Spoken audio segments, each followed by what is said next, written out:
How about now? Should be able to hear music and my voice now. Okay, music. Hey! Alright. Oh, frig. So what happened was, my voice, my headset, mic and all that it's in a different jack now compared to when we last streamed, like 2 months ago. So, when I went into the properties for the different, like channels, the mixes and stuff, it just had like gibberish. It wasn't set to the headset. So that'll be what happened. Alright.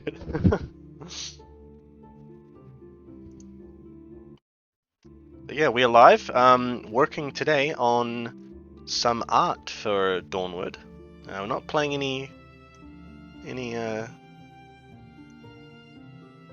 games today, but so I don't have time. Yeah, hi. Alright, so since you guys are here, you can choose what we draw. So I've got 4 options, no, 3 options. So we can do an Aloyan, which for those who don't know is like a robot servant basically. We can do one of those. We can finish coloring this merchant guy. He just needs to be shaded. Or we can do non-TRPG art, and we can finish off an art piece that I didn't even know that I had. Just going through my folders, and yeah, there was just this here, so could color this, do the line art for it. Yeah. How do I actually make a poll? That would be really useful. Frig. Speedrun stuff that I'm not doing all of those.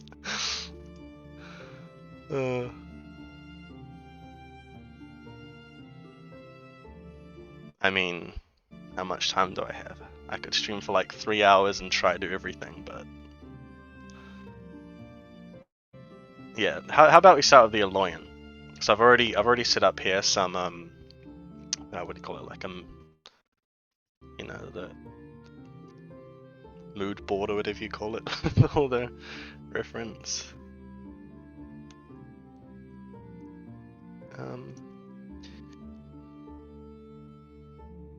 So I do like seeing the process from the start, so I vote Aloyan too. Okay, alright, we'll do Aloyan then. Alright. So this guy will be my first Aloyan, maybe? I just speed ate a bag of sour candy. Nice. Enjoy the stomach pains and the sugar high. So, just a reference, yeah, I have drawn an Aloyan before. I actually forgot to open that up, so if you give me a second, I can... You guys would have seen this before already, but... what page would that be? Frig. Page 18 or something? Yeah. So we'll just chuck that down here. So you guys would have seen this. The full art piece is actually colored in, but this is what one of them looks like, right? So they sometimes wear robes and clothes and things like that.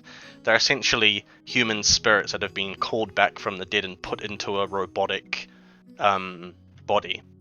And they serve the people of the Kingdom Kernland in many different aspects of society. Super cool, thank you. Yeah, so actually we'll just chuck that. Restaurants. We'll chuck this guy in the corner as well. Don't know where the colored one is, I'd have to find that somewhere, but just for the sake of time we'll put him there. Yeah, so one other thing, I also have an Aloyan character. It's on Instagram? Oh, okay. Oh, well. So I've got an Aloyan character that I came up with when we started the Dawnward mini-series, the testing of the tabletop itself, and we made some backup characters in case our main characters got killed, and this guy is an Aloyan butler, so that's sort of vibe I went when looking for these reference photos, sort of pose and the the robotic look. So that's what we'll sort of go for today. And his name is... oh, I don't actually know. Mr. Godsworth, was it? What the poor sod do to get trapped? Are there any particular souls that are used? Yeah, so when it comes to dealing with spirits and things like that in this world, it's very chaotic in nature. They don't really have that much of a grasp on it. And so when they pull in these spirits, they can sometimes bring in malevolent ones and things like that. And that's why they carry around these things called spirit stones. And spirit stones can house spirits within them. And so they use these to sometimes capture malevolent spirits for other purposes. But the souls of people who ask too many questions, yeah. The souls of people who ask questions to lore I don't know.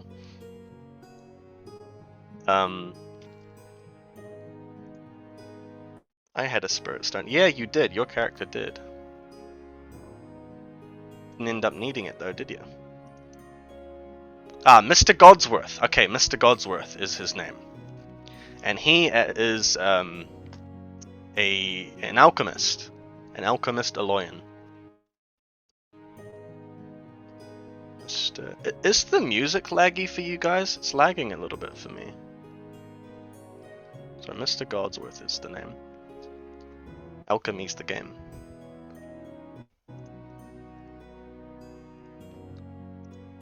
Alright.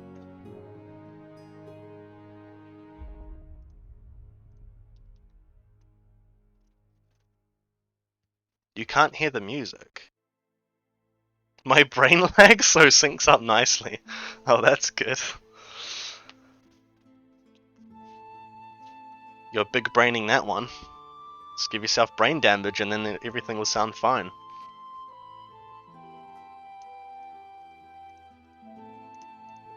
Alright, so I definitely like this sort of, you can see in the corner, like that posture he's got. So we'll definitely go with something like that for him.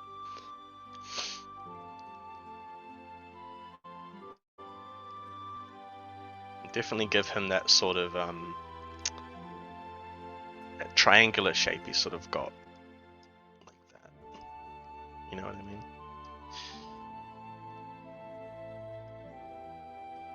But because he's an alchemist, we will have to add in some more of those alchemical elements to him.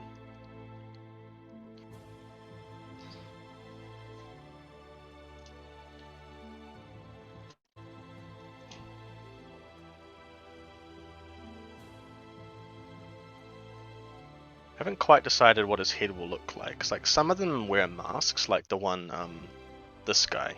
This is more of like a mask. I'm not sure about that yet. We'll decide that later.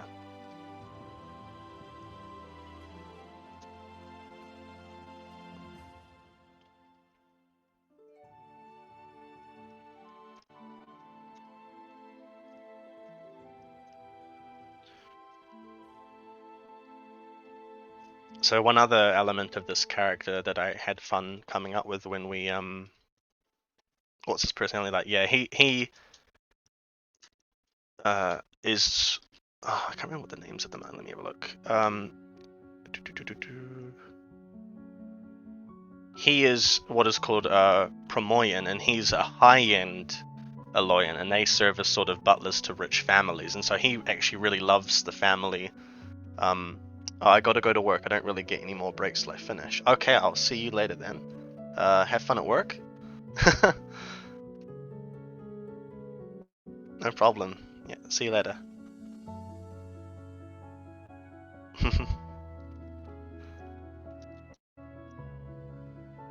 What were we talking about? So, yeah, what's his personality like? So,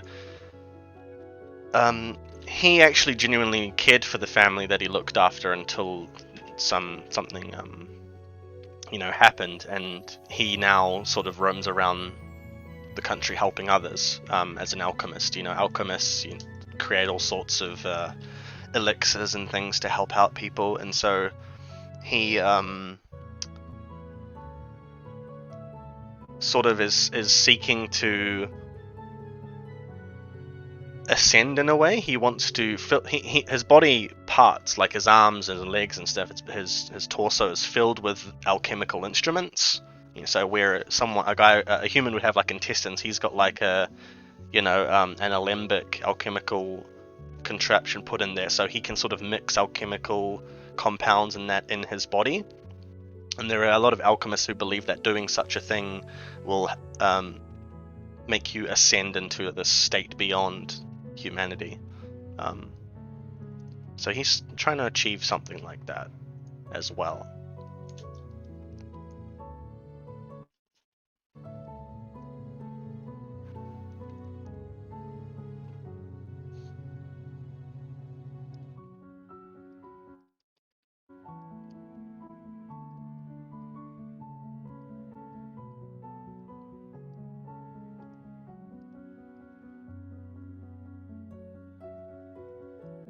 Add some more shapes to his torso.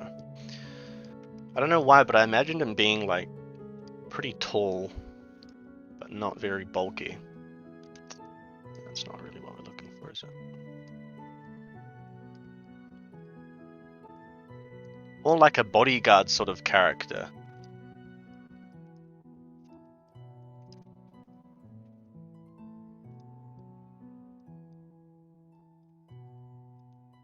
I think the important thing will be making him look, finding a balance between regal and aristocratic. Like, obviously, you've got some robot butlers here, but this is still a fantasy world, so like, butlers are still a thing, but not they wouldn't be wearing suits like that. Let's just say that.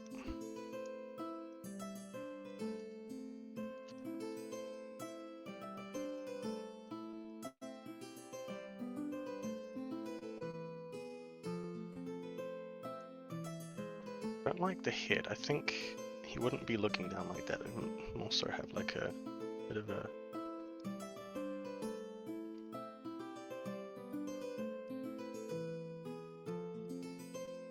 kind of akin to this here.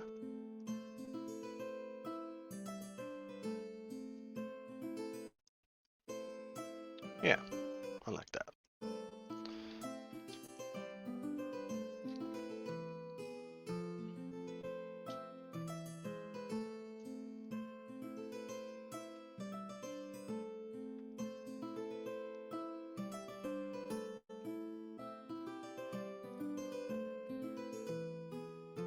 Yeah, you know what? The kind of vibe I'm getting now is like Jedi Temple Guards from Star Wars.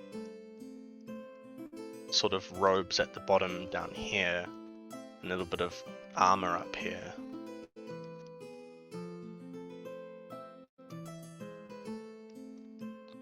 Not so sure he'd have a belt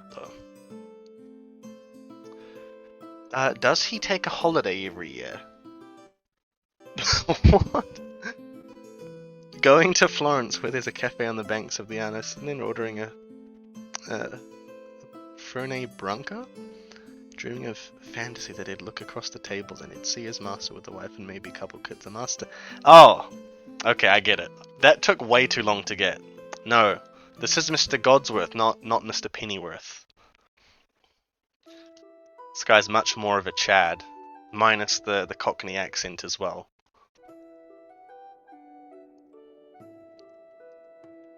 Is it Cockney? Is his accent? Master Wayne! I failed you!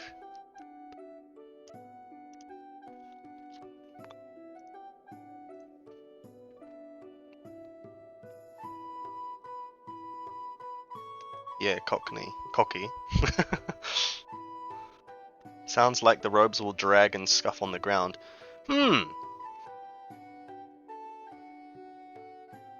Yeah.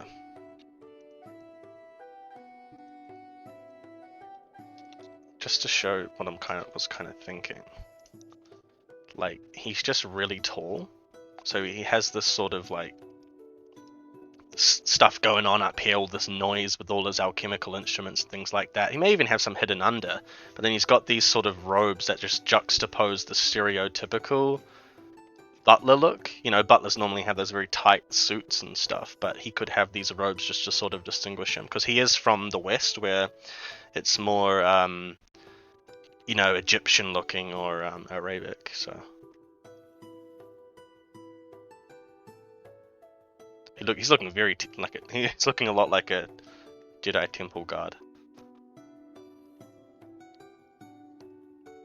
But we can definitely break up that silhouette around here and make him look really cool.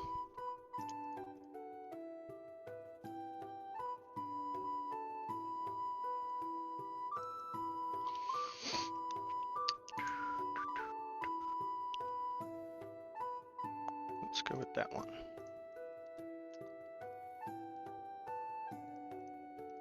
Let's add in some details there.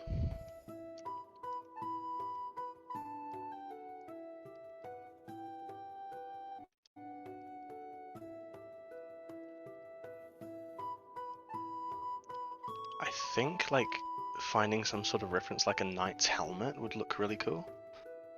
Any military talents programmed into the robot body, does the soul retain its knowledge and skill and like a brain in a jar? Yeah, it's like a brain in a jar basically. And depending on how how expensive the model itself is, it will have restraints put on it, so the person can't rebel or anything like that, the robot. It's kind of more like a cyborg, isn't it? I guess. I don't know.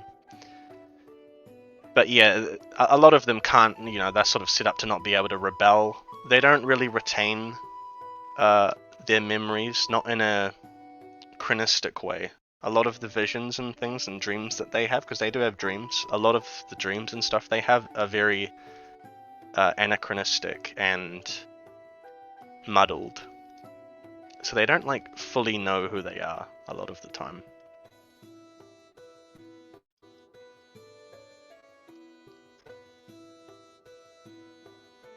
One of the cool things about this character is he's sort of been around long enough to have experienced these dreams, and he has a bit more of a grasp on who he was.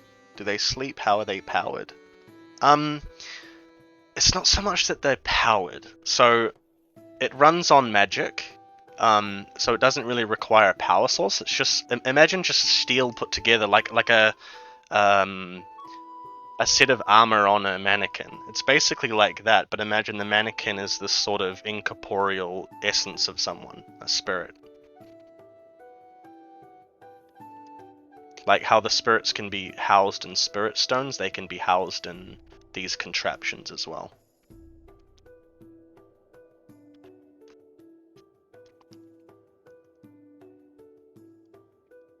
I do want to give him like that sort of stereotypical collar, but it's not like necessarily an actual collar, it's kind of just like the shape of it, just to show that.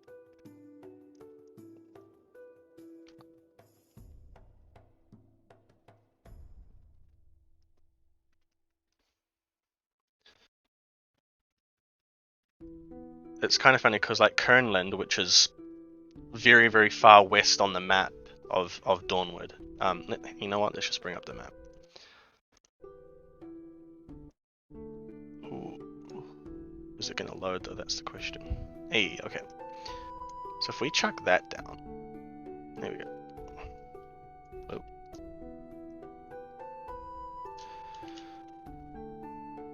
On the map itself, you can't even see Kernland, which is the place where the robots are made. Kernland is like an industrial era kingdom. It's like here. So there's like mountains here, and Kernland is like over here, and it's huge. But they prefer to keep to themselves. So like Kernland is very much so low priority in terms of how I went about developing the world. Because obviously before it was an RPG, it was a book. Just like a Word document with all the lore in there.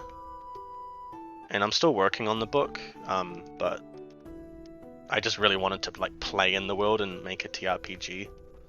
So I've developed Kernland a bit more to have these guys as a playable race, if you will. But yeah, still needs a lot of work compared to the other places. Do they sleep out of habit from their past then, or would there be a reason why they have to sleep? Magic needs recharging kind of thing by just laying down. Yeah, so they'll go into a state which one would attribute to being a dream, but they don't actually need a like power down or recharge or anything like that. I think there would definitely be a mental aspect to that, like a psychological aspect specifically.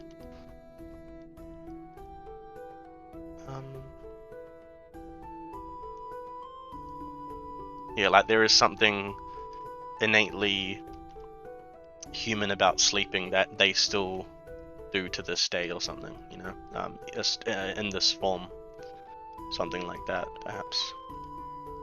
I think in there we'll chuck in like all the alchemical stuff, and then maybe some armored. Hard thing will be to make him not just look like a monk kind of warrior. Whoop book.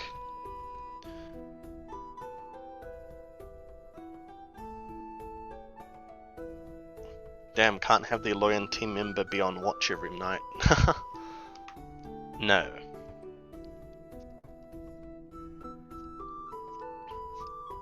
Especially gameplay-wise, if he doesn't have to like do a short rest and stuff, he can just accumulate, regain all of his values.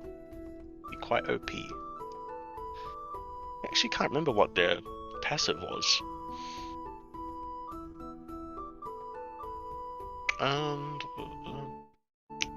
They are completely immune to poison and necrotic damage, however they cannot be healed by the clerical arts, so like healing miracles and stuff, and potions.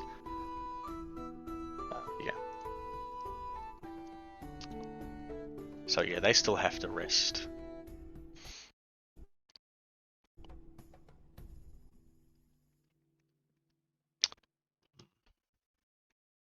This guy's supposed to be quite a nice guy, so we don't want too many like pointed shapes, or he'll look a bit too menacing.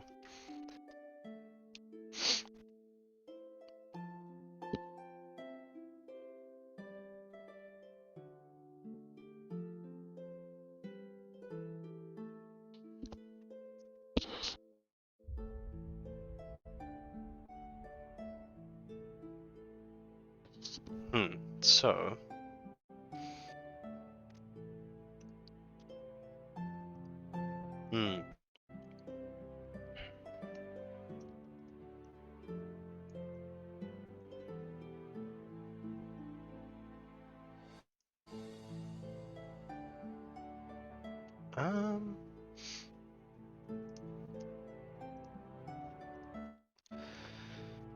do they? Yeah, that's a good question. Yeah, do they typically have human facial features to help them fit in with their employers? Yes. So there are Aloyan that are made for performing, made to entertain people, made to care for people. And then you get them in bars and things like that in the Kingdom of Kernland. So it really just depends how much they spend on the model. Again, like, do they want a proper carved human face, you know, that animates while the spirit within talks? Definitely varies. Like, you could go from, you know, something akin to this picture, froze. There we go. This picture here, and then you could literally just have like, you know, like a little simple robot, like literally like that or something. You know, like something just really simple, just blocks, because they are mostly used for essentially slave labor. You know, operating machinery. If the task is as mundane as just pulling levers and things like that, then they will look mundane as well. So how they look basically reflects their work, what they are assigned to do. All right.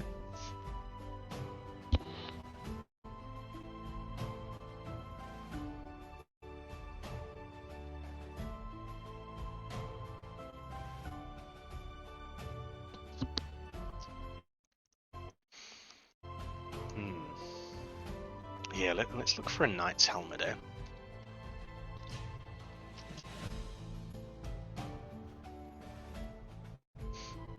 Nothing too fancy, but...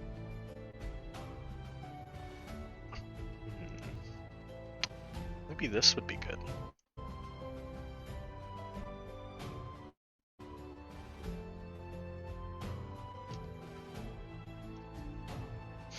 Kind of like that. Could take some elements from this and incorporate it into the design.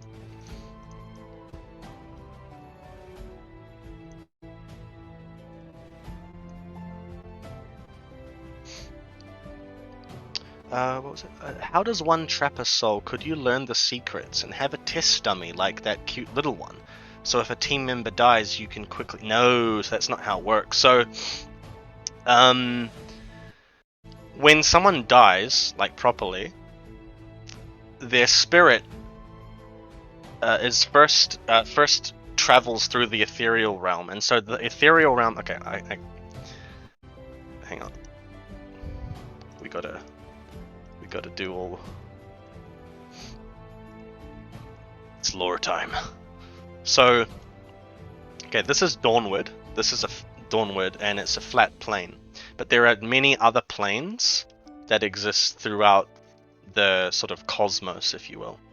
And all of them are connected through the ethereal realm. And there are mundane planes and arcane planes. Dawnward is a mundane plane.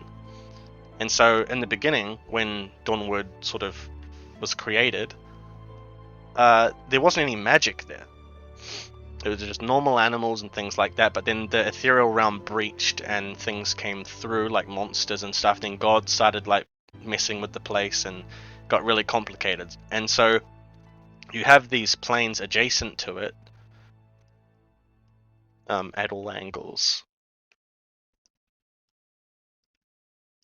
that these various races came from. Like, so the elves came from the west, the Viking Arelson people came from the south, that sort of thing. But when someone dies, their spirit leaves the mundane world and mundane plane and goes into this ethereal realm, and then it sort of goes around the place, and then your spirit appears before Kaldemar, who's the god of judgment, the god of time, and he will judge you. And then basically you get to live out your afterlife in the plane of existence of whatever god you served in your life. So if you served the goddess of light, Suma, you would end up in her realm. So yeah. And so because the process of dying and going to your afterlife is quite a long, arduous one, and it's almost impossible to summon the spirit, summon a spirit that is the precise one you're looking for. It's not really possible to bring people back from the dead, so to speak.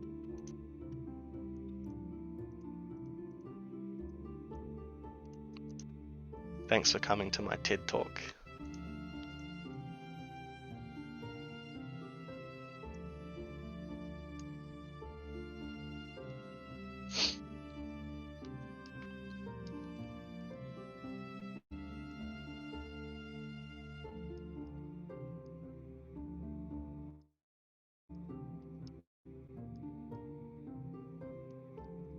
I did say I didn't want pointy parts, but this helmet looks pretty freaking cool.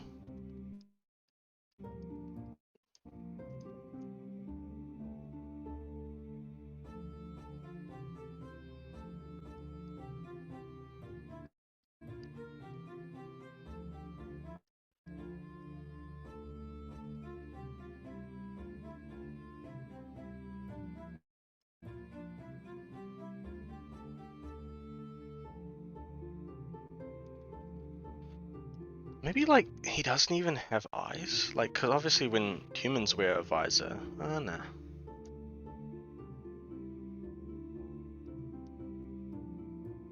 Maybe like that.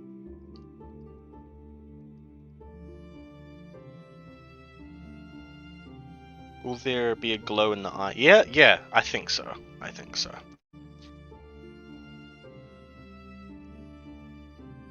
Yeah, we'll make those eyes glue.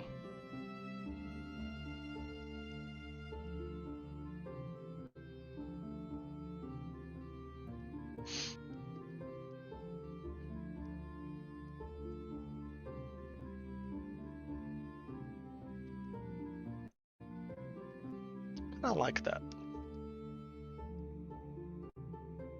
Should we give him like flowing locks? No.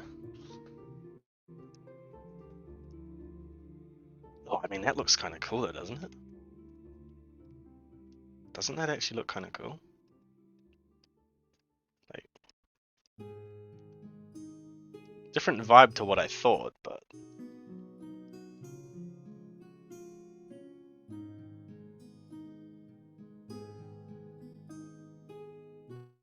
Bit of a different, yeah. Yeah.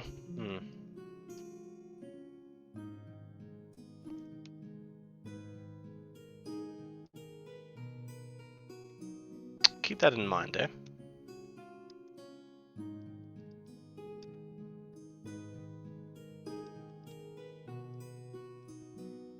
I definitely want some of the machinery to be showing like in the neck and stuff where the joints aren't covered up.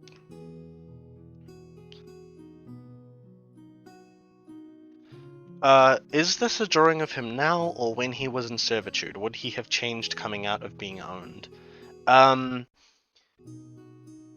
So he worked for an aristocratic family, so they were quite wealthy.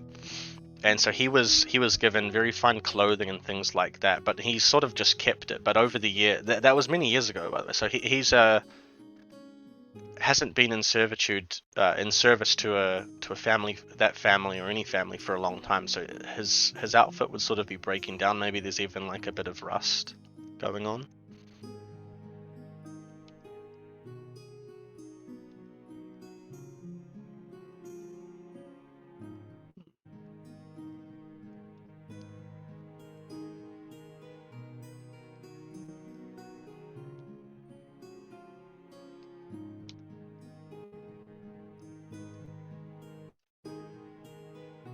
Yeah, this will be a drawing of him now because if we, play more of Dawnward at some point and I play this character, then I don't want to have to draw another picture because I'm freaking lazy.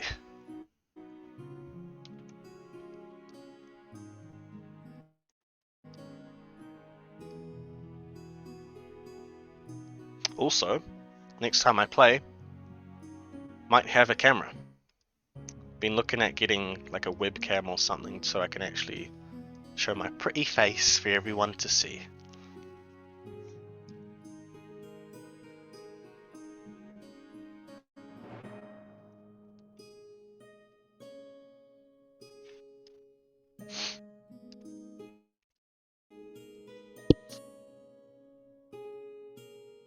If we play more.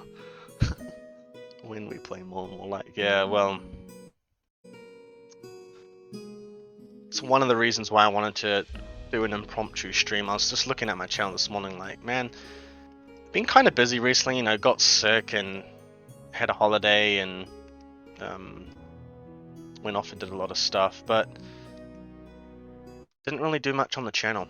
So obviously running these TRPGs is like quite a lot of work, but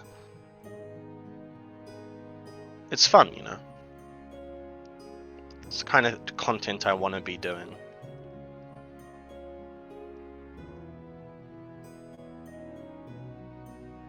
I got a cam too. Oh, really?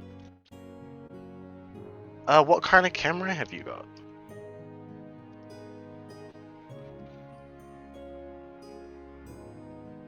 I was actually looking at just getting like a Logitech webcam. I don't want to spend too much money because I might pick up a better microphone. So, okay, I'm liking this. This is looking pretty cool.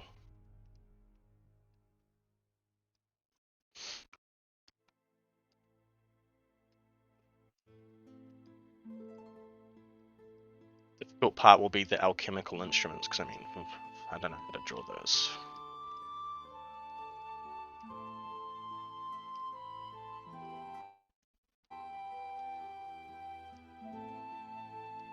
I was naughty. You? Naughty? You splurged on a nice webcam, did you?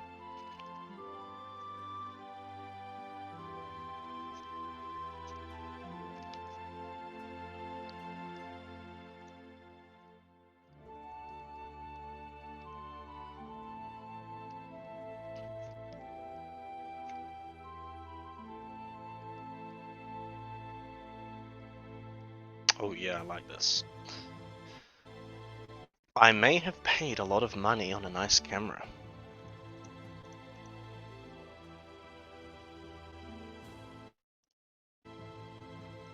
Well, I guess you want to make sure that OnlyFans content is as high definition as possible, right?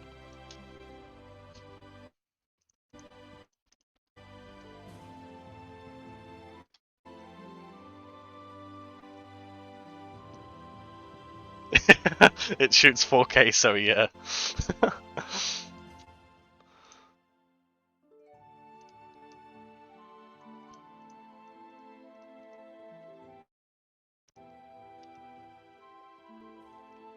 Okay, what do we reckon?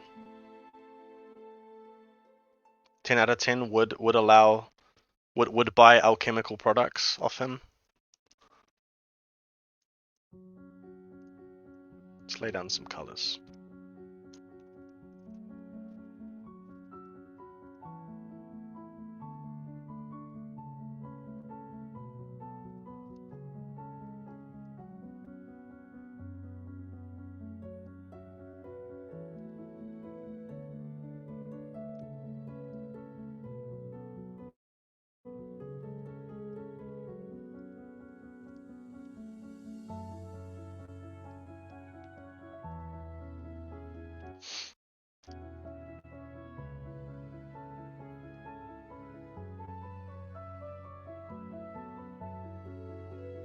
So the traditional colors of Erosia. 10 out of 10 Walter White is jealous.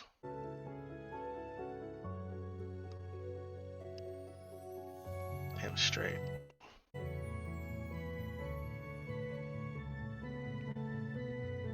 Mr. Godsworth, we need a cook.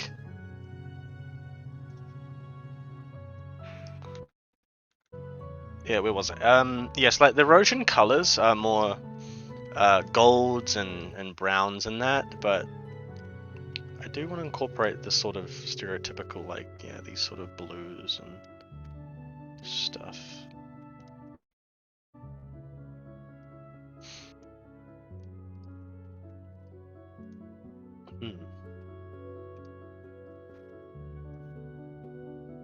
I took the camera for a test drive today, still learning, but uploaded some photos of the Hamilton.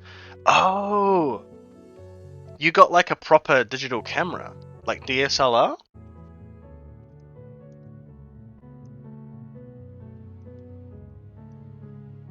Oh, I see, I see. My mistake. I was like thinking just a webcam sort of thing. Very cool.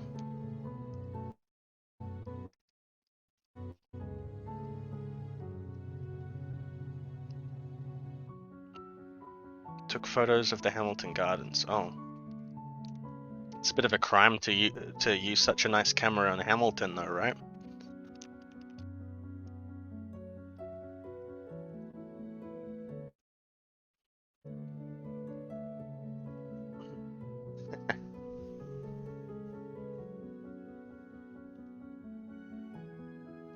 Okay, I'm liking this. Let's get rid of these lads. Bring it in.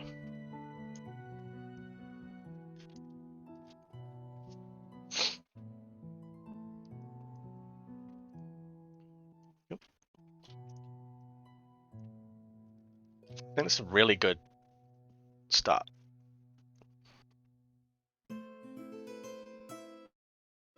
It's got a bit of an academic look to him, you know. He would have trained among the other alchemists in Erosia as well, so.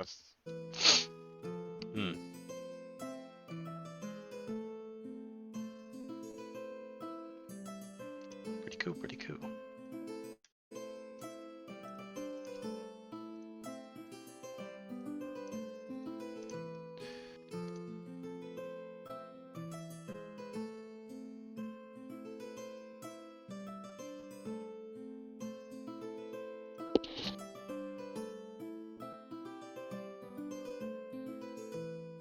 Feels like it's missing something. Oh.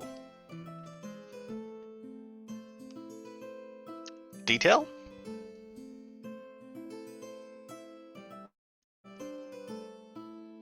What do you think?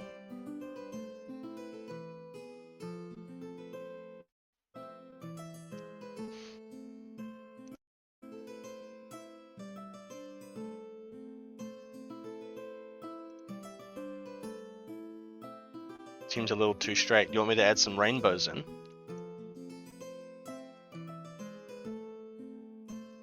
You know what? We could make it a bit more dynamic, like get the arms, you know, this is just the idea, but he could,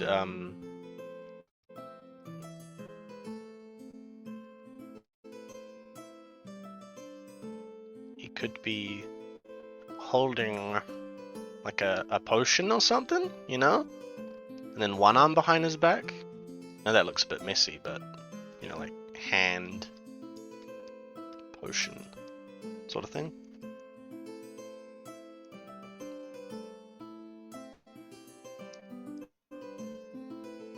Then we add back in that here. I don't know.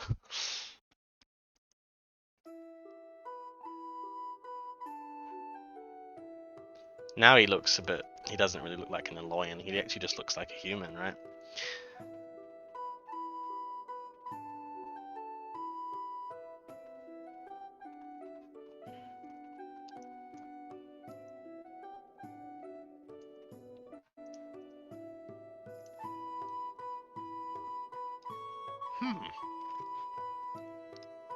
Difficult it is.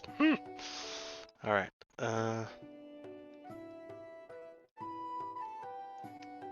I think his hands would be pretty high quality, just so, you know, he needs to have pretty good hands to be able to do what he does. So that'd be almost skeletal looking, you know? If he was from a very rich place, I imagine something a bit grander. Not sure, of course, on the location, but being on the west, I just keep imagining a desert type fashion. Skilled hands. Giggity.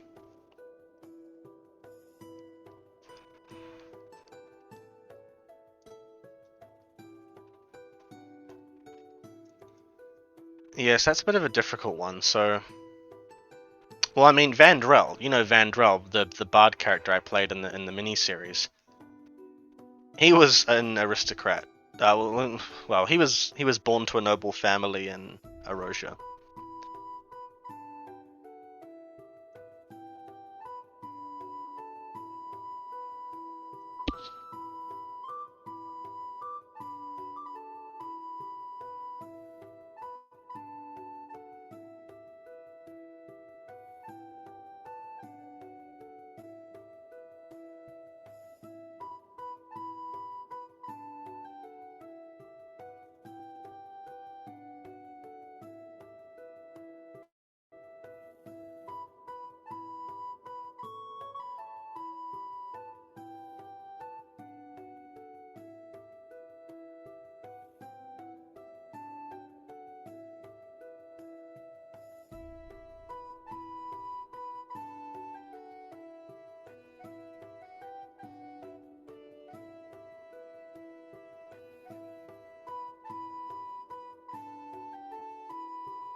Oh, I was muted. Sorry. I was having some water.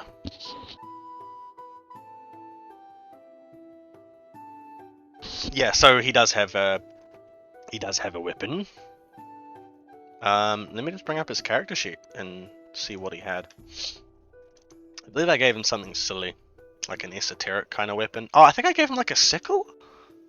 Yeah. Yeah, so I gave him a sickle because I imagined it would function predominantly as like, when he's harvesting crops, for ingredients, he can use it to slash the plants easily, but he can also use it as a weapon.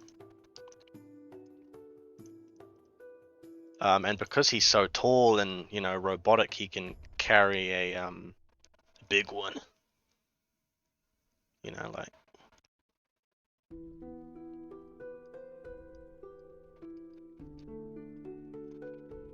I don't know.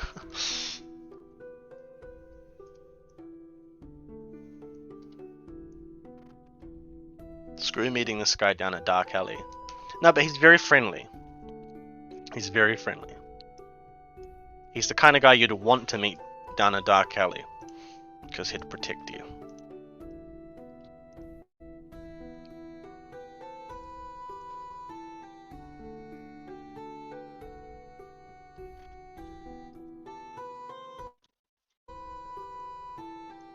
Okay, I'm liking it. I'm liking it.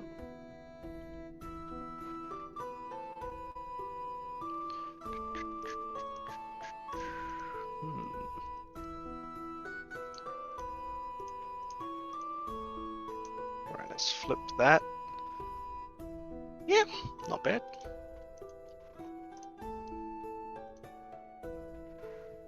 Sure. Most people that carry sickles and full metal armor are people to trust. Have you been to Dawnward? Do you actually know what people like there?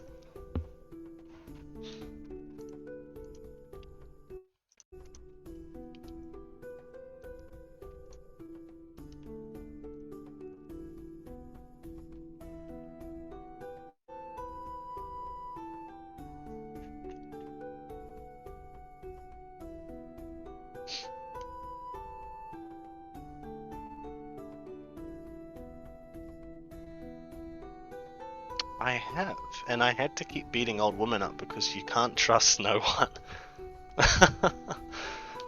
Yes.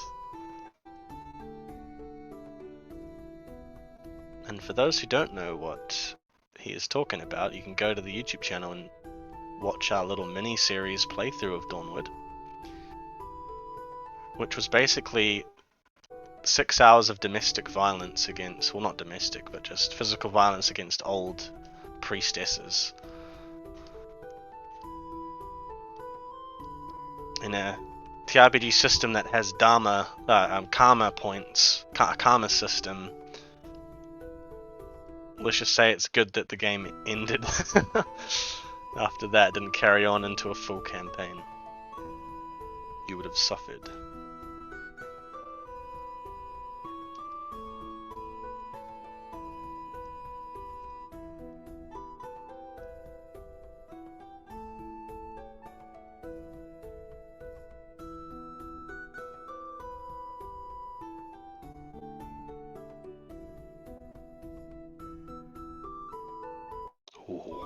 I like that. Yeah, that looks cool.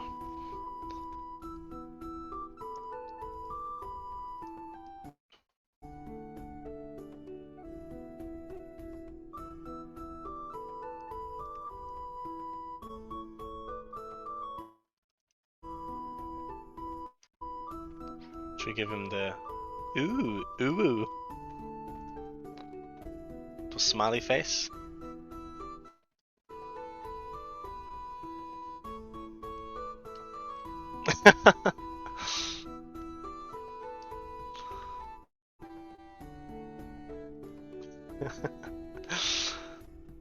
Leave it there for now, eh?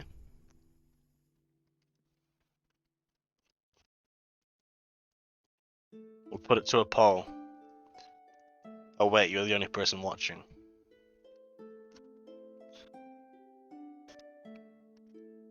YouTubers can decide.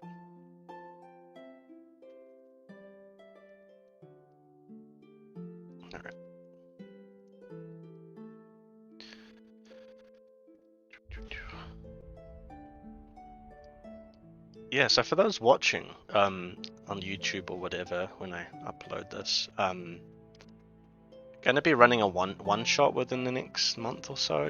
I haven't planned anything yet, but really want to run just like a one-off crazy story adventure thing, and so that'll be, yeah, hopefully within the next month or so.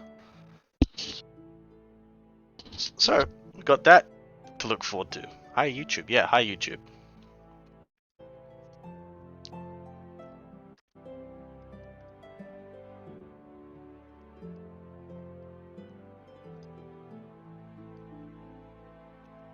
Yeah, and for those who have, you know, I know that a few people really enjoyed the Dawnward stuff, and you know, there's one of the most a lot of that stuff, like the teasers and that.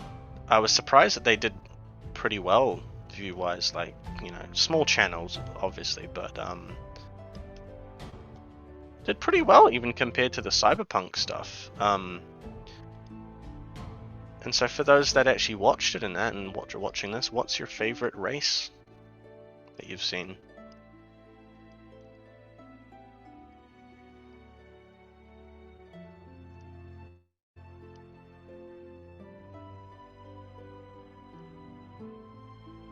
Don't be surprised it was good. Oh, thanks. Thank you very much. I definitely think the production value of it was a lot better, because, you know, you guys don't really know, but I used to edit everything like throughout the week after, because we played Cyberpunk on Sundays, and then I'd have to edit for like days because there was just so much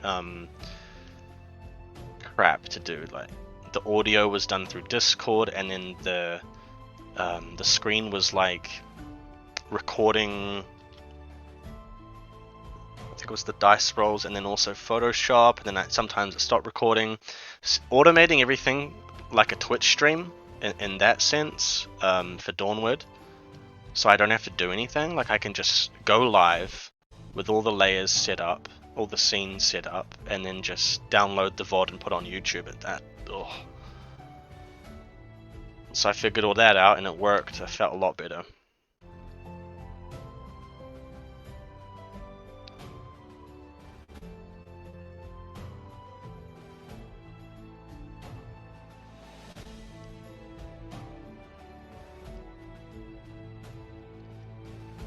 If we get 1k likes on this... Good one. If we get 1k likes on this video, we'll have cameras and cosplay our... Yeah, okay, yeah, you know what? Yeah, next level production. If this gets 1k views, I will do a face reveal. For free? And then 2k views is hot tub stream.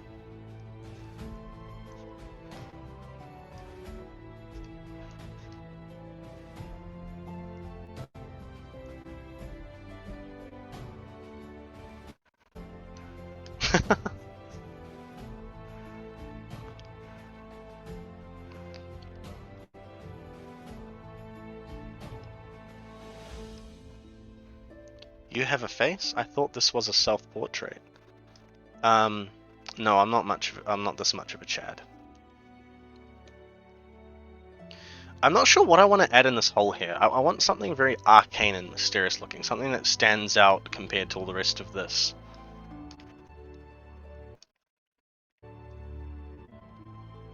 But yeah, look at that. I really like that helmet. It's got that Mandalorian sort of vibe to it, you know?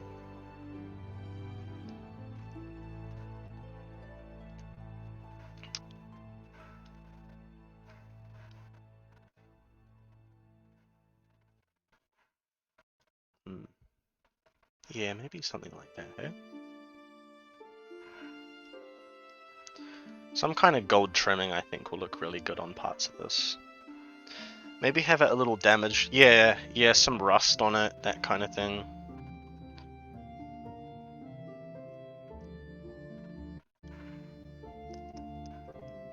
Ooh, gold trim would be epic, yeah. Full show.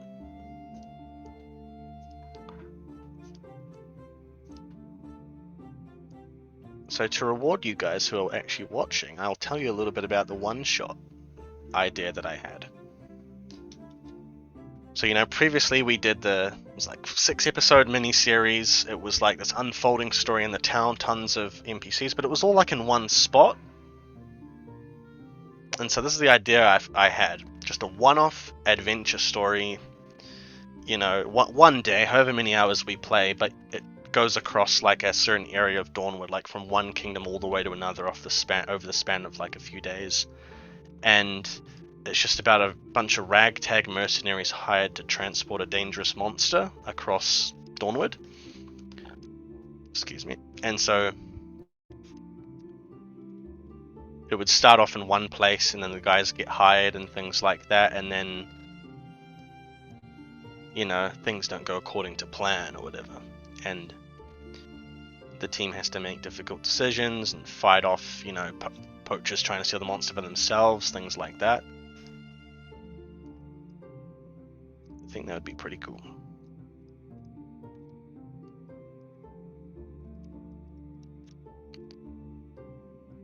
And character-wise, or player character-wise, you might see some familiar faces return.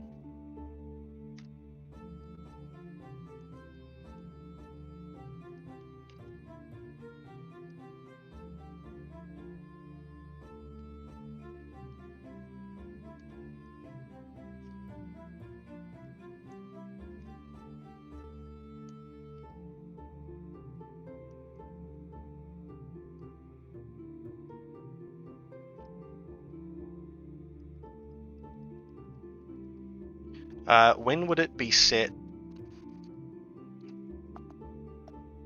compared to the last one? Just a little while after.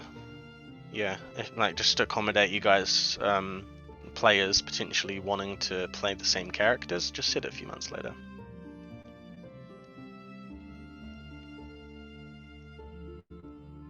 Oh, okay, just had an idea. Pin through here with a cool design on it. Don't know what. Like that. I do like that.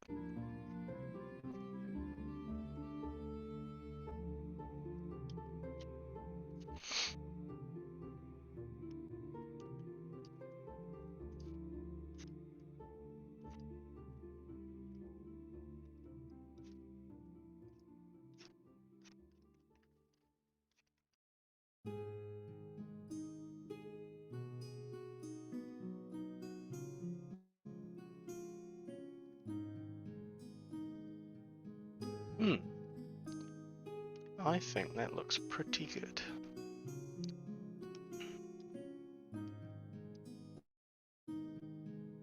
From west to east on the map, was having trouble thinking of how to introduce Bog to the east side where the keep is. Yeah, I do have some ideas, but I don't want to say any more right now, especially if you're playing, because I don't want to spoil anything.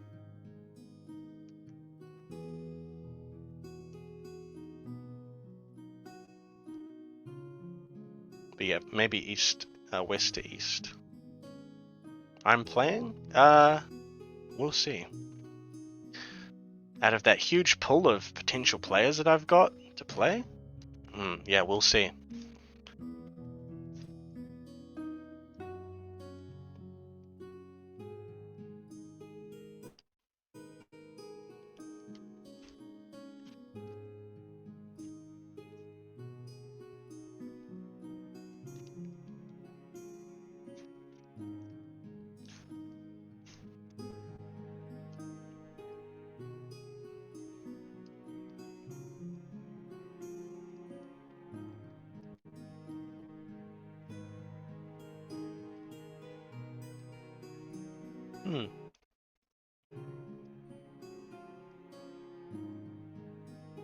So rather than having those stereotypical metal pauldrons, I like this sort of thing. This is similar to the character in my book, who I have drawn. Same fantasy world, everything, Dawnward. He has these sort of pauldrons as well, and he is an alchemist. Would have studied at the same place as this guy.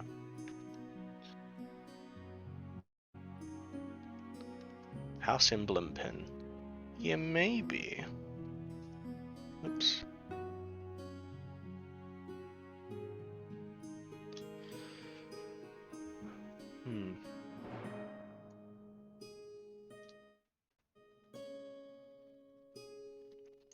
One other thing I really want to do is stream some games. Not today, but sometime. Because like TRPGs, at least in the sort of level of quality that I want to make sure that I'm doing, is it requires a lot of planning and whatnot and setup beforehand. I like to have at least some form of art of my characters on the screen and things like that, but it takes a while. I think Cyberpunk took me about 3 months to prepare for, and that was a like 9-month campaign. 9 months. It was like 18 sessions, and then Dawnward was only 6. That one didn't take as long, but because it was also designing a TRPG, that took that took a while. Oh man. Like, if you know me, I like flipping between different things. I don't like just sitting down and doing one thing for ages. So that's one of the reasons why I like drawing a lot, is because I can be like, oh, I'm sick of drawing this area. I go down to, go down here and draw the weapon. I do that in a lot of things that I do, but with designing Dawnward as a TRPG, there are just so many components, so many elements to it, that I could, at one moment be designing the bestiary, all of the monsters in the world, and then the next I could be designing spells. So it got done a lot quicker than I would have thought. And so we were able to do the little mini-series test run, take the RPG for a test drive a lot faster. Variety streamer, yeah, damn straight.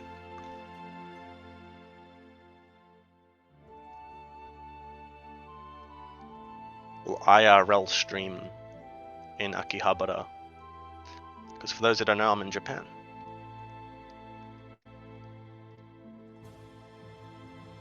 The land of the free.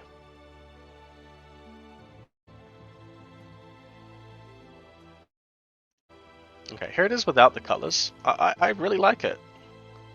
I think it's coming along pretty well.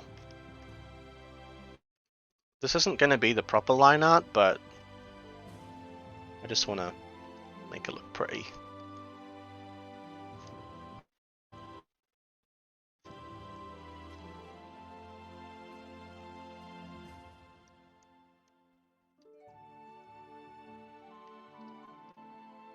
Thank you.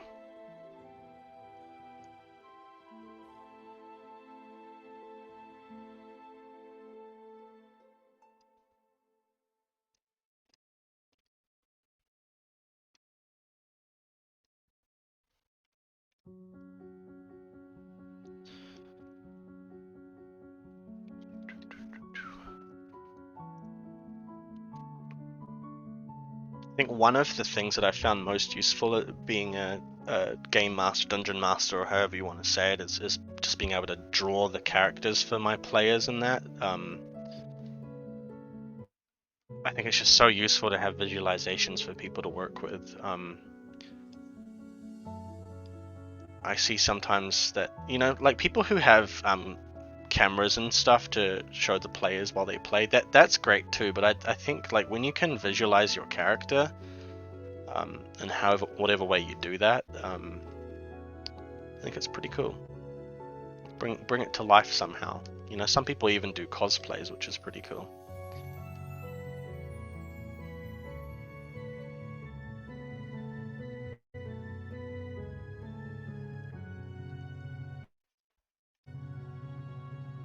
Be curious to know, just from the people who watch, have come across this stuff organically with like whatever followers from Twitter or whatever. Do you guys play TRPGs? If so, what ones? So I really like the idea of D&D. I like, I've made a couple characters actually, and I've watched a lot of it. It's actually probably the TRPG I've watched the most, but I've never played it. I've read the player's rulebook before and things like that, but I've never sat down to play it. I don't know why. I think I maybe have just like a little bit of an aversion to the things that the things that are super popular. I'm like, everyone's playing this TRPG, so I don't really want to play it. Maybe that sort of thing.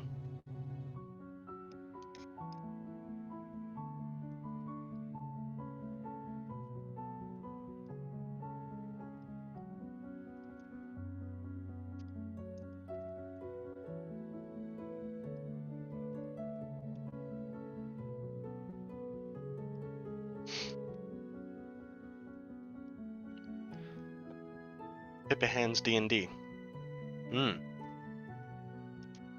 Pepper Hands indeed.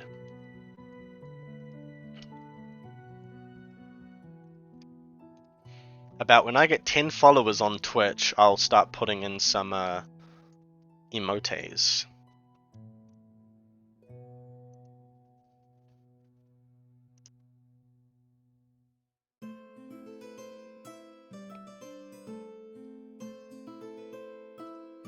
I really like emotes.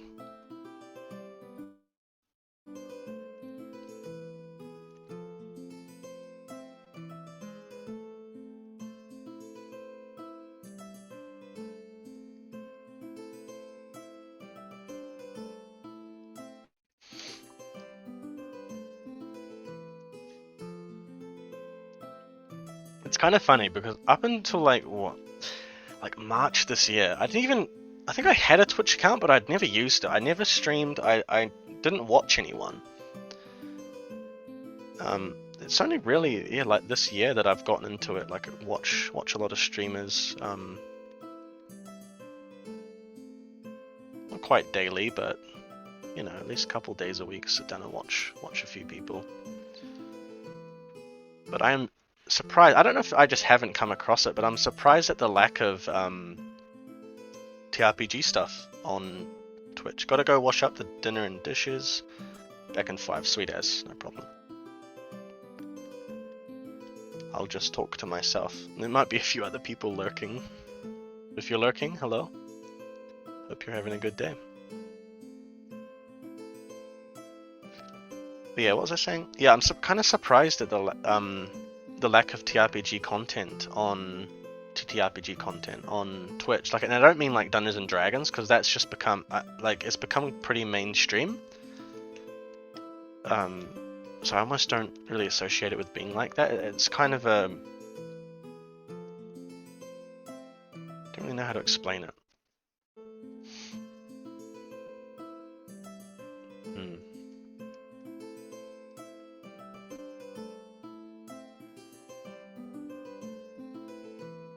Like, there's definitely a balance that has to be found for game masters and players, between how much of your game becomes entertaining people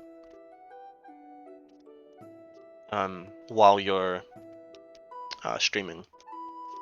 Because when you're playing at the just at a friend's house, going around there to play in a game, it's just for you guys.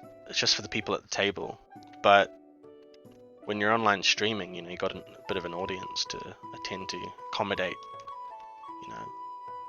Even if that's me, or other small creators, but or if you're like Critical Role, tens of thousands of people watching, you got to accommodate them.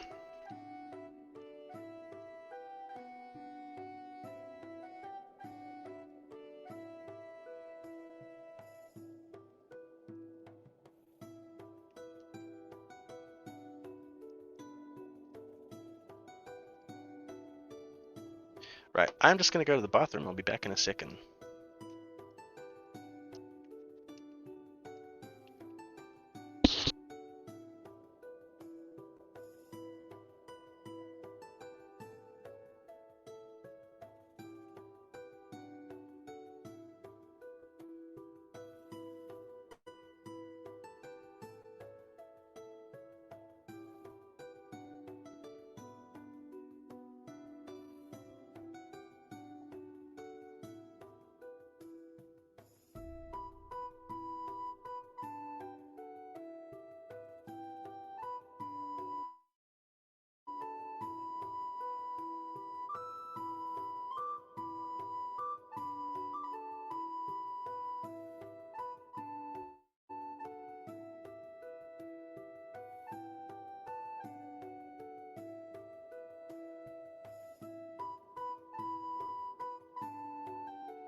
Alright, I'm back. Oh, let's just collect that. Yeah, so in the stomach here, I'll put in like some alchemical instruments, just make him look less human. More robotic.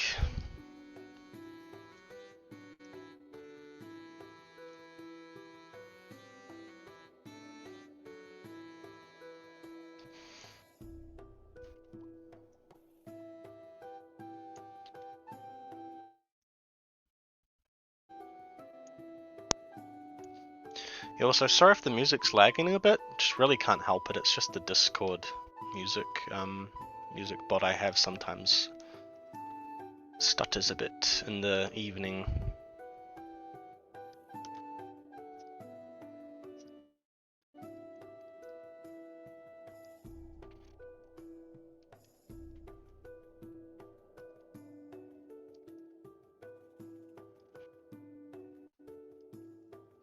Alright.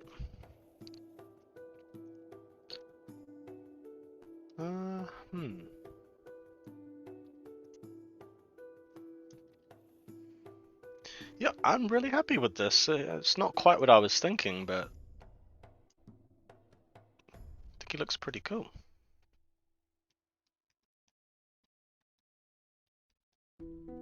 Cool part will be drawing these fingers. Thinking like Violet Evergarden, if you know the anime, when the main character, she has those robot hands.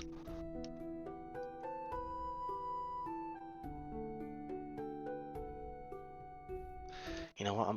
I think rather than have any more robes on, the whole robotic arms are showing.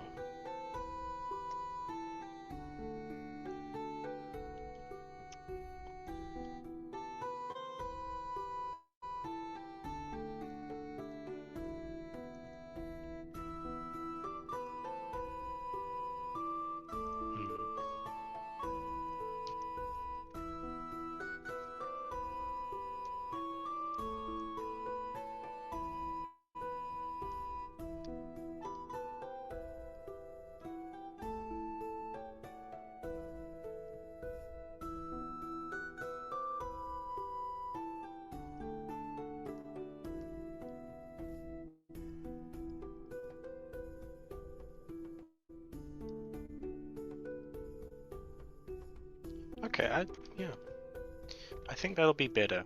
Just to add more of that cybernetic element to him, so like his entire arms, you can see the robotic sort of look to it. And we can incorporate more of those knightly aspects to it, maybe.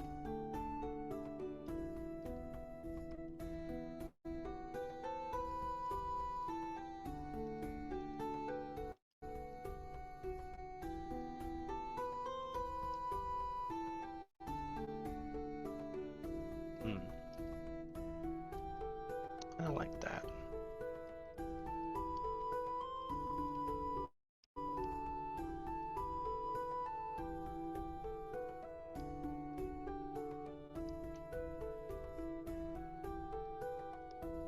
So, those who are watching, if you're into TRPGs,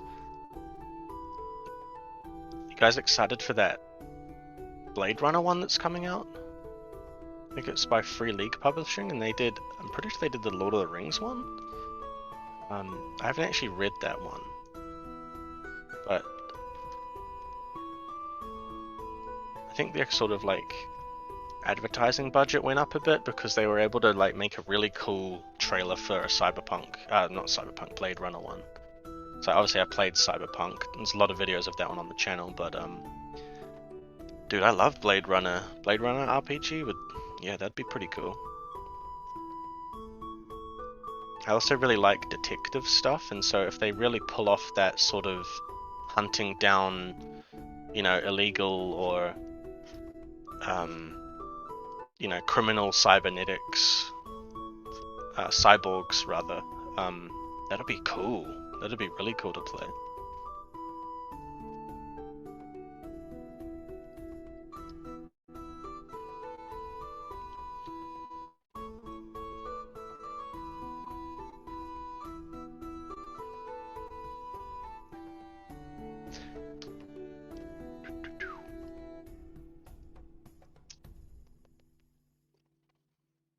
One of the things I'm wondering though with this video, because obviously we're live on Twitch at the moment, if I put it up on YouTube, like these long form videos are kind of what the channel is with the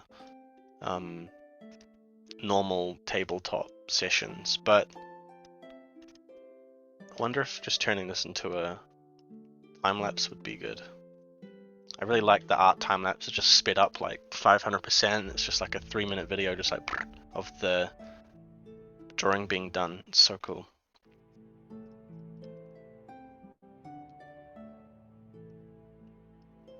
I think we'll leave that there for now. I really want to use those Violet Evergarden arms as a reference. I think they'll be cool.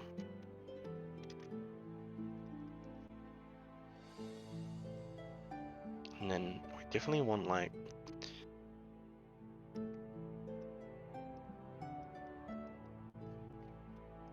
that's where the trimming will be, I reckon.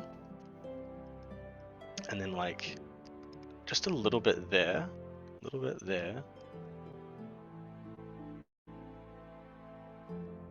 Be like there and there. Not too much.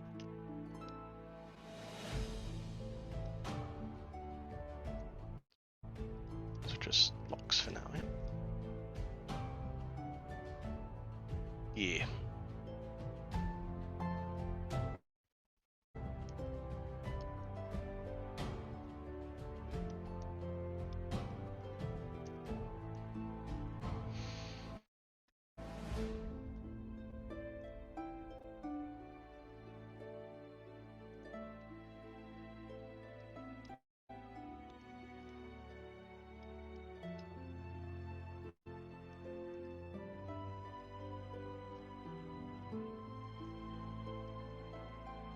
The real fun part of working on Dawnward, you know, it's been like over a year now, is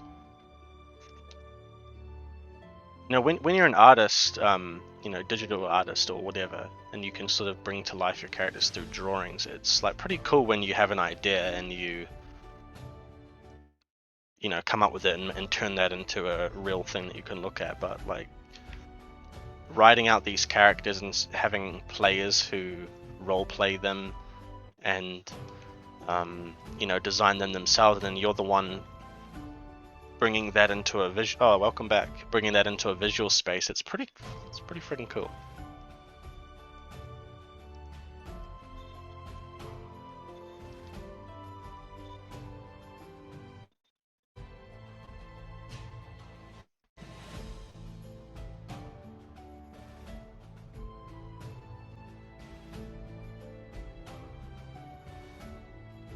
And I really want to play some games though.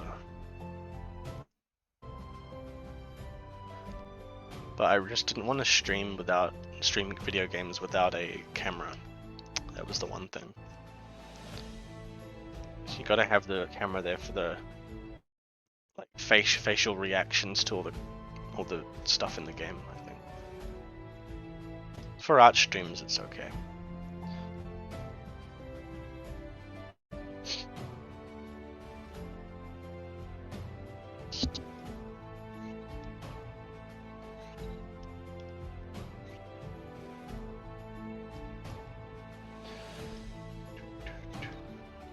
What's our uptime?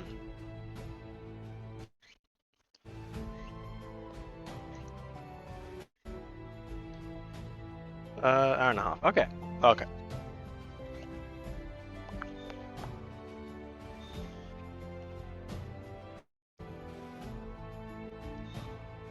What's that? Do a quick little doodle of yourself in wish.com.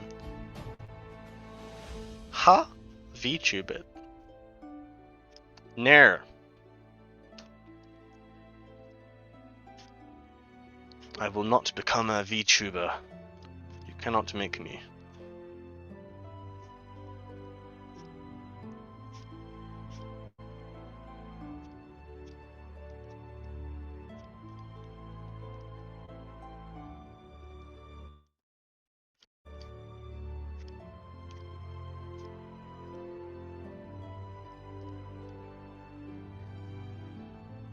But my... Eh? Kuma needs... What does that mean? one other thing with these streams, like, dude, I have no idea how to set up like Streamlabs with the like categories and stuff.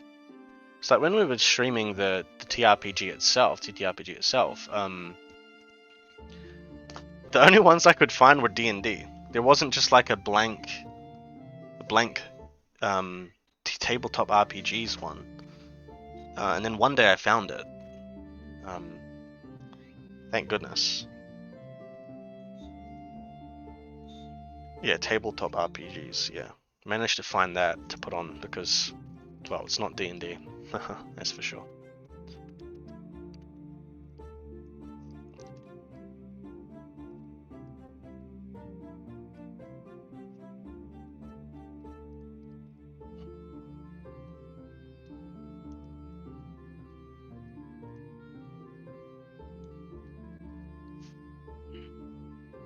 Oh yeah. Oh, he looks cool, right? What do you guys reckon? I like him.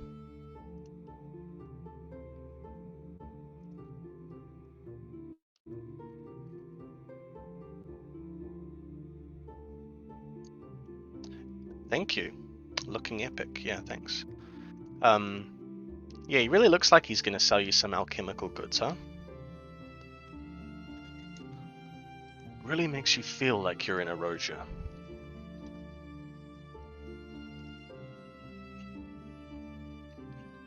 And then boop, boop, boop.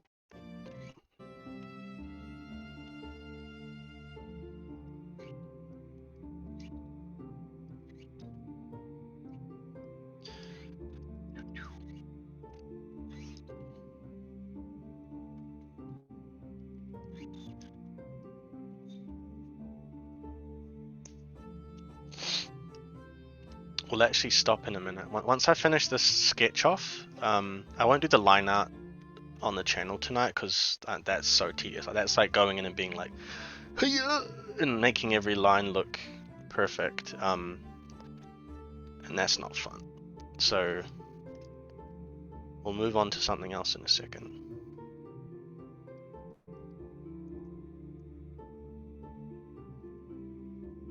As long as those alchemical goods can get you high, Bog will be his #1 customer. Yeah, Bog the... Wait, what is he? Is he a florin? A fungi florin? Like a mushroom man? Sentient mushroom? Which class was he? Can't remember, sorry.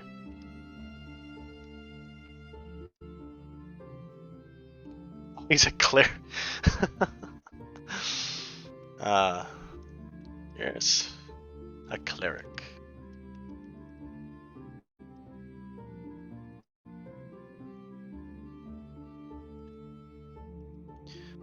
Yeah, one thing I was cautious in how I... Not cautious, but... just a sort of approach that I had to designing Dawnward and stuff is that I didn't want to look at what other people had done really with the classes. I did after the fact, but you know, like there are some double up. There are some classes in this that are classes in D&D and in other RPGs. But one thing I wanted to do was really go back to like the traditional concepts of those classes, because there are a lot of misconceptions in mainstream fantasy things that are based on medieval worlds, and so one of those things is that there's a lot of anachronistic like technology in terms of like weapons and armor that exists at the same time, and obviously in the fantasy world there's always going to be an element of anachronism because it's a fantasy world, it's magic, and so but definitely was cool to see the sort of stuff, the misconceptions that there are about simple things like armor.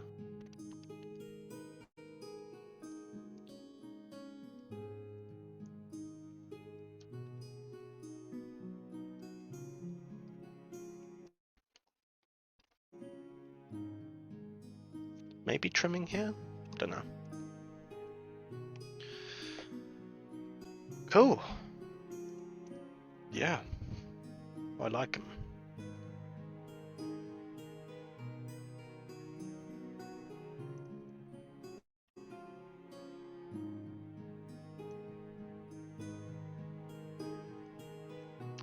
Kind of looks like an Elden Ring character. Souls character.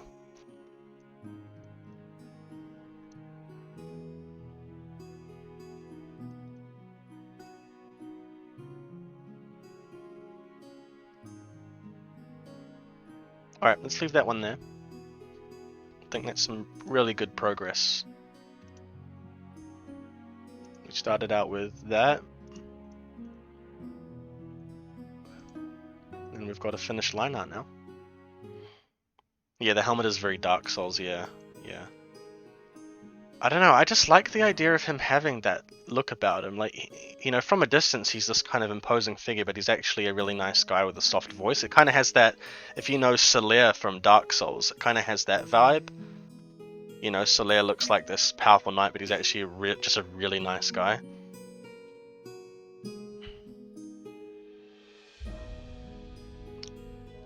Yeah, let's go to this. So for those who have seen my Instagram, do I post them on Twitter? Maybe. Yeah, I probably do. But I do a lot of just anime style art because I think these are, yeah, Sunbro. Yeah. Praise the sun. I do a lot of these kinds of anime style arts. Like if maybe I can bring up Le Insta and show you guys.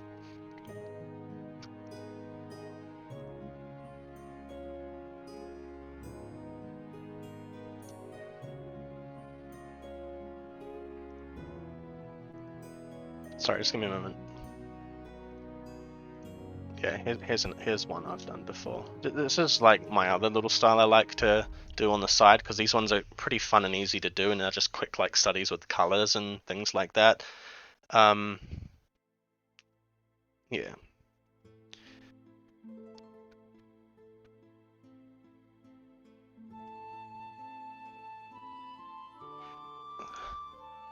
I have kind of like 3 styles, and anime is one of them, because I didn't really have an anime style like a year ago, like one of those, like, you know, the kind of ones you'd see in a TV show, right? Like it could be animated sort of thing. Because I did try to get more into the realism side when I got into digital art, but dude, I don't have the patience to do that constantly, you know what I mean, as my kind of art. And so having multiple styles really helps.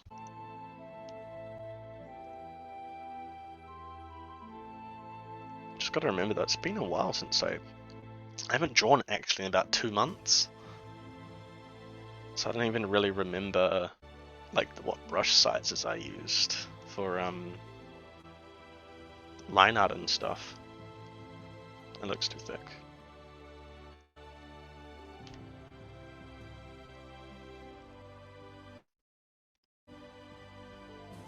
Yeah.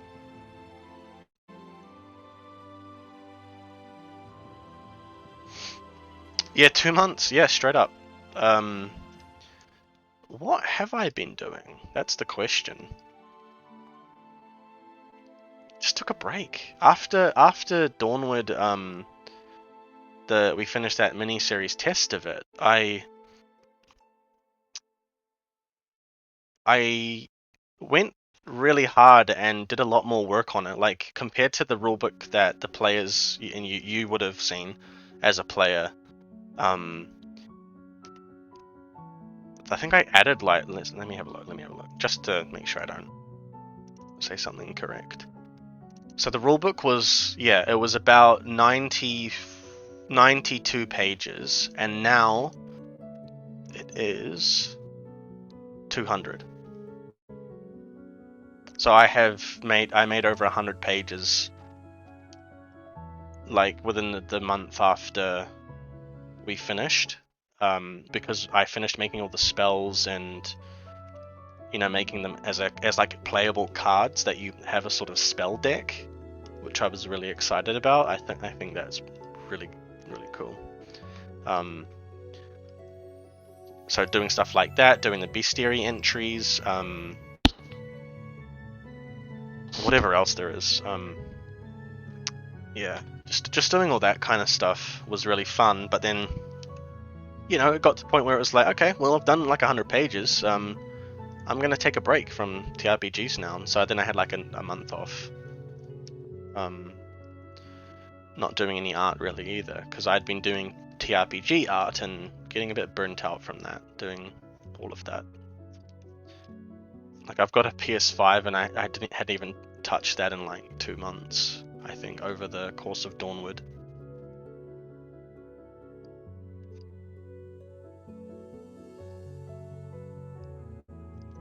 Yeah, got a pretty big list of games to play actually. I'd been replaying You sound like Forrest Gump at the end of his running. Well, what does he say? I don't really remember that movie.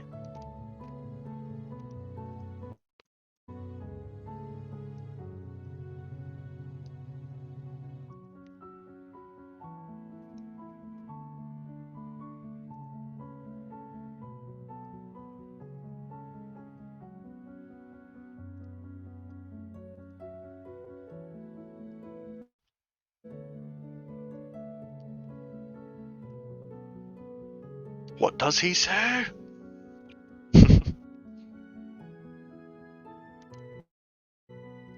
I only know the famous quote, "Life is like a box of chocolates."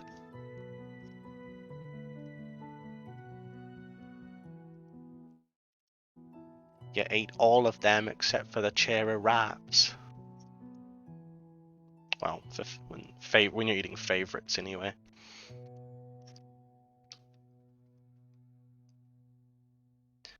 He runs for like a year non-stop. Oh, right, he does. Yeah, runs for like a year non-stop, then just decides one day he doesn't want to run anymore and goes home. Really? I don't... Well, maybe that's why I forgot it. It sounds like such an anticlimactic ending. After everything else he does. Maybe that was the point. For some reason in my mind, I just realized I've combined like Castaway with Tom Hanks and Forrest Gump into one movie in my head.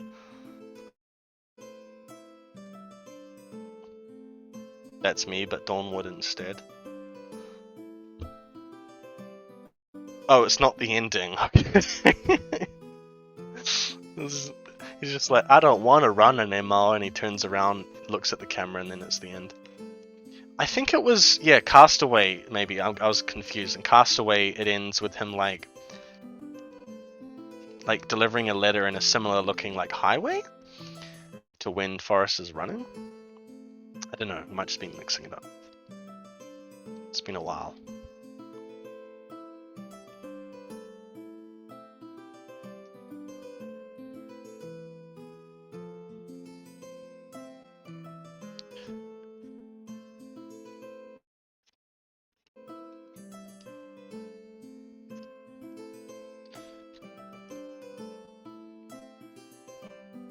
So I do have to do the line art for this, but it wouldn't take as long as the line art for this guy for sure.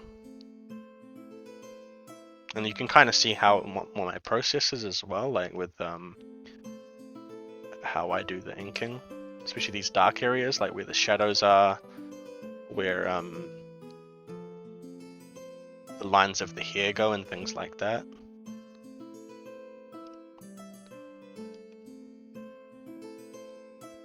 That's quite nice.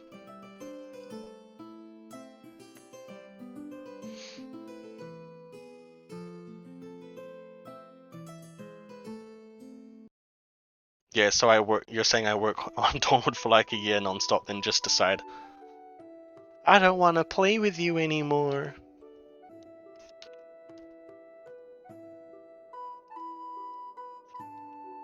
That is kind of what I'm like, though. I do like jumping between things, and I think I said a little bit earlier, like,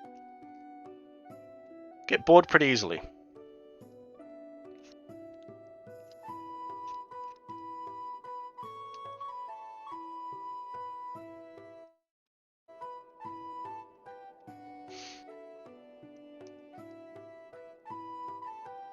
I feel like just talking about video games again for a second. I feel like a lot of games nowadays have just are just made almost for the sake of it. And I don't mean like the big games. This might be a bit controversial, but like a lot of the indie games that I saw recently, there was Gamescom, right? A lot of the indie games I saw are just kind of like the same formula rehashed.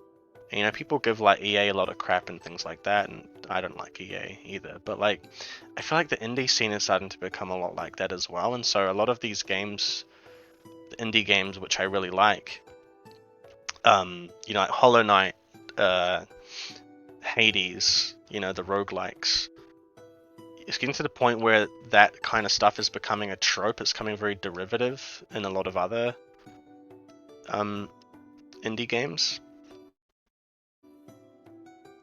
And so there weren't many that I was excited for. Only game I'm really excited for this year is God of War Ragnarok. So if you know me, I love my lore. And that game has great lore. At Norse mythology. Cool.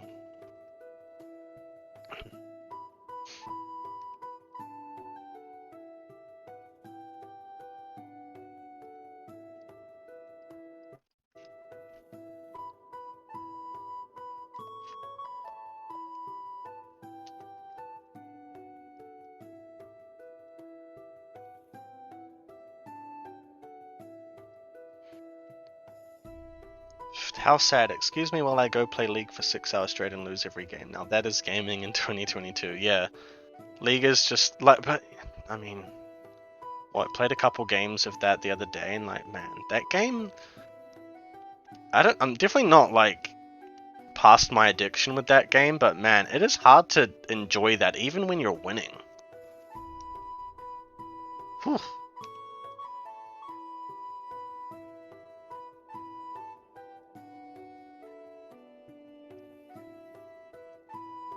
I think, like, yeah, if I wasn't, it's the only game I play with friends, and so if there wasn't that aspect to it, I definitely would have stopped that a long time ago, I think.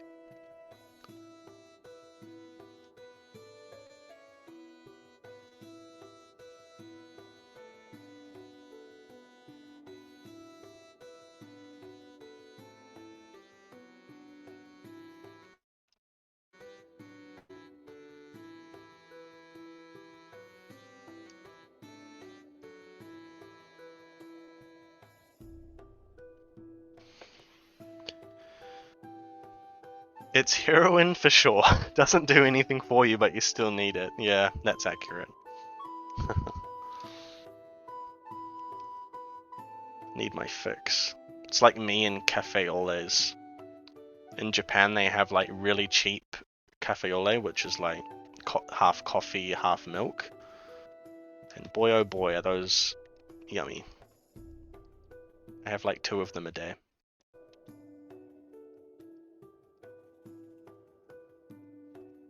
I'll probably go get one after the stream, actually. Does this character have a name backstory? No. So, basically what I do is I just look on Insta, and if there are cool photos, I, you know, like a model or whatever, or, no, I don't think I've taken any art and sort of, like, use it as a reference. I normally just, yeah, just look on Insta and see if there's any, you know, cool compositions or whatever, or cool looking people, and I'll just use that as a reference. And then you just credit them in the what do you call it? Friggin' caption on Instagram. And so I've done quite a few of these now. And people on Instagram seem to like them, so, and I enjoy doing them, so. But no, this character does not have a backstory, because it is a real person on the original photo. And I would have no idea where that photo is now, because thankfully I did this sketch before this one was lost in my hard drive. Lost in the depths, the mines of E drive. Where my, how many gigs?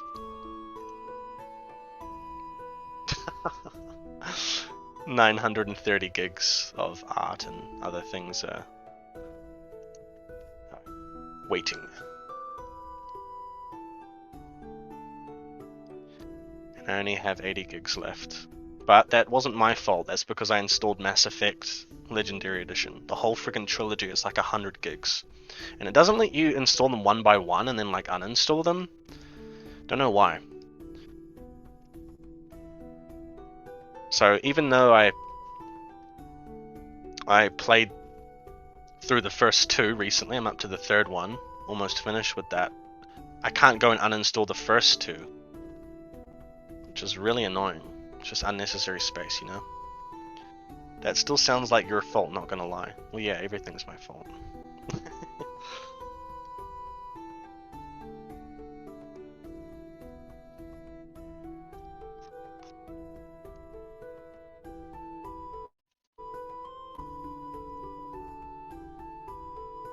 The real fun part of this, and unfortunately I have already done the sketch, but the real fun part is, you know, having that photo reference in the corner and figuring out how you change that to anime style.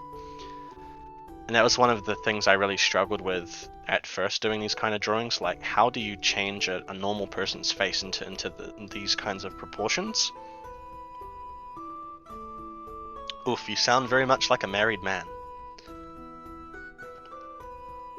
Wait, in regards to what, sorry?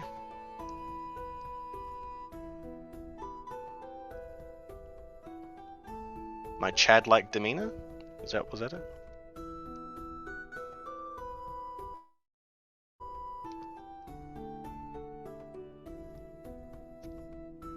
You said everything was your fault.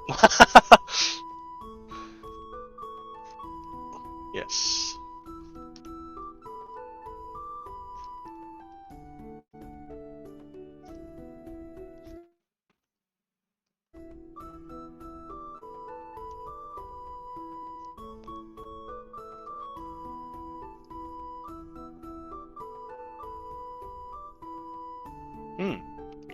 It's looking nice, eh? Little humble brag.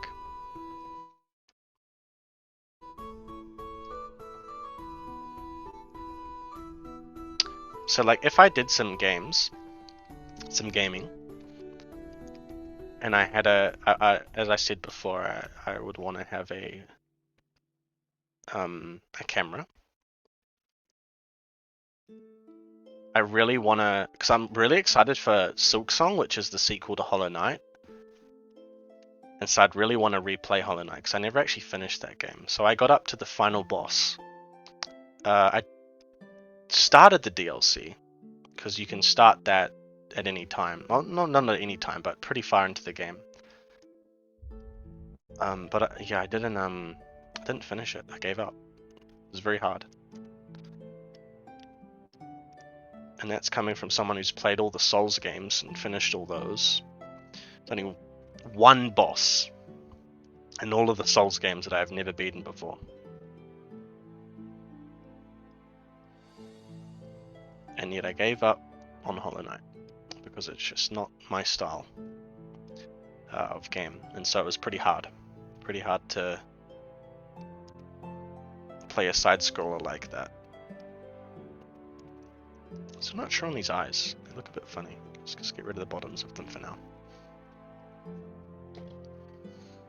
What about a Hades run?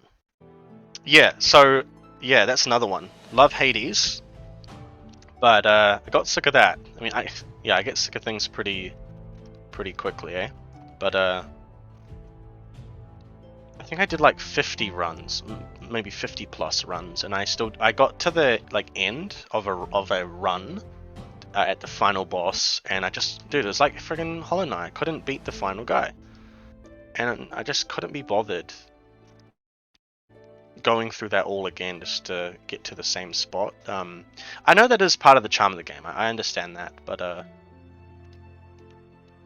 it's like kind of frustrating when you think you have a really good build and you get to the end boss and he's just like, nope, stuff you.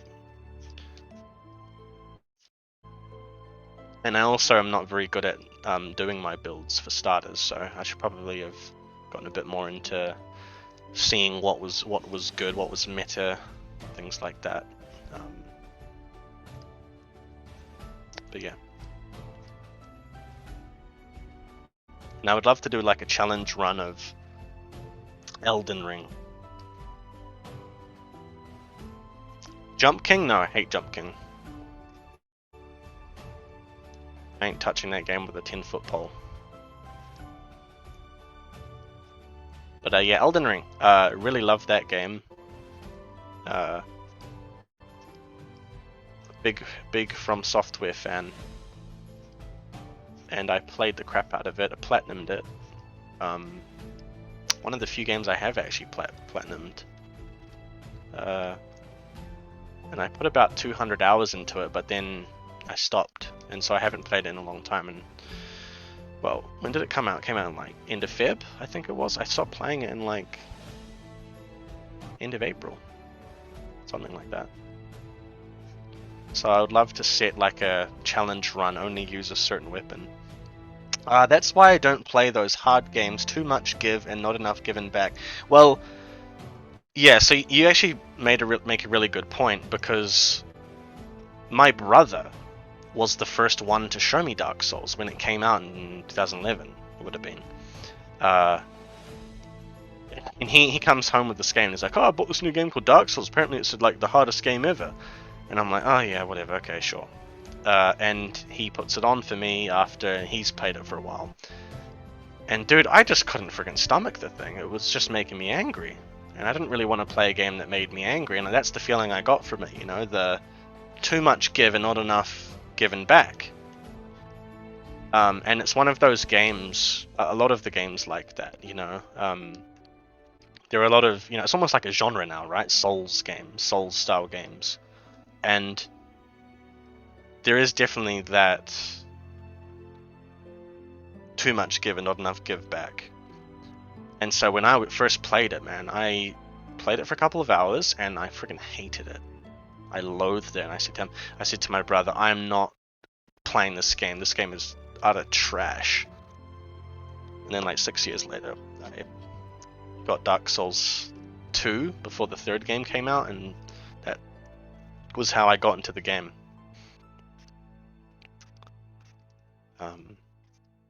Yeah, ever since then I've been a hardcore fan, and that the sort of payoff that I got to make me keep playing that game was the lore. So like, I'm a big lore fan. You know, I've been very careful in how I've designed Dawnward's lore to be sort of rewarding the deeper you go, not frustrating. But yeah, that's the sort of worth that I found in those games. Not so much the reward of defeating the bosses, because I'm a guy who will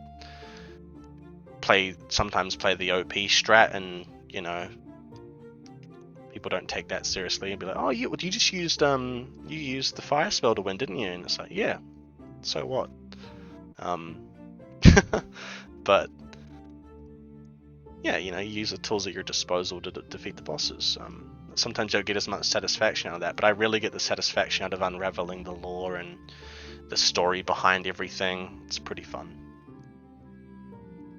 It's one of the reasons why I like Hollow Knight so much. The lore in that game is just... it is up there with Dark Souls and stuff. I like figuring out mysteries.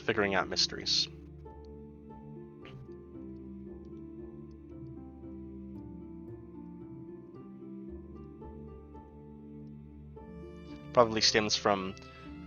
what you drawing? Oh, hello, welcome back. So we did this, Irelai. We designed this guy. We didn't add in all the alchemical, because he's a robotic alchemist. We didn't add in all of the alchemical things, but that's what we came up with. We got that. Oh, you're still working.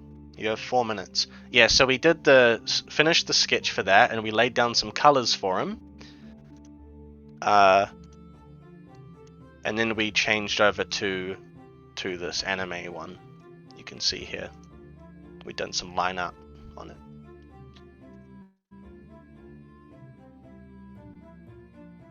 Yeah.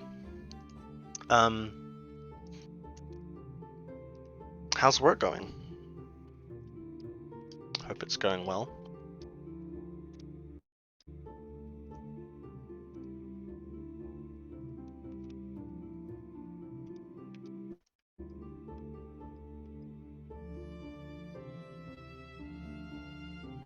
She looks cute. Thanks. What were we talking about before? I can't remember.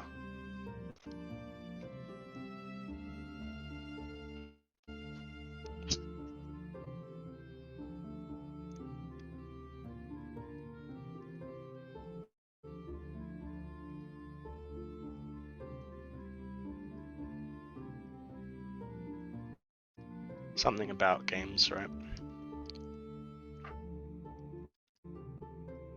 Yeah, excited for Thor Ragnarok. I think that's going to be a really good game. I don't know if I'm going to get it though. I noticed that like on the PlayStation Store, of course the technology gives out. Eh? What happened?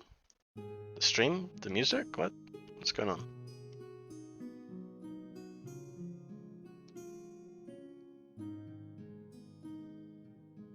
Oh, I'm good? Oh, okay. Just play the stream so they hear English. Haha. Yeah. Yeah, play this stream for your English students. They will learn such words as lore and Elden Ring.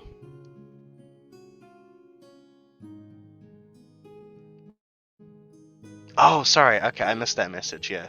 I just had a 50% online lesson. Her screen was frozen the whole time. Oof. Oh, was that the student that like messages like 2 seconds before and be like, "Oh, can I have it online?"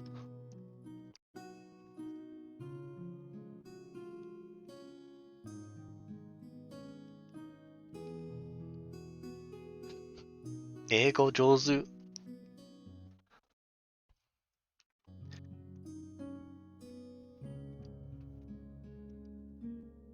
I'm off. Okay, good luck. Yeah, again, what are we talking about? Games. Yes, yeah, okay, so Thor Ragnarok, right? So, I don't really pre-order games. The only game that I pre-ordered in the last few years was Elden Ring. I was confident enough in From Software to, you know, to get that game, but I only pre-ordered about a week before. And so I was looking at Thor Ragnarok and being like, oh, this is like the first time I really like the collector's edition. You know, it comes with all sorts of stuff. It comes with dice for tabletop games. These sort of Nordic-looking dice. Just nice color and stuff. And then there's all sorts of stuff in that collector's edition. I'm like, oh man, I want this. This is the first collector's edition I've ever wanted. Now I'm looking at the price. I'm like, okay, maybe not. Don't really want to spend like $400 or sanmanen on 30,000 yen on that.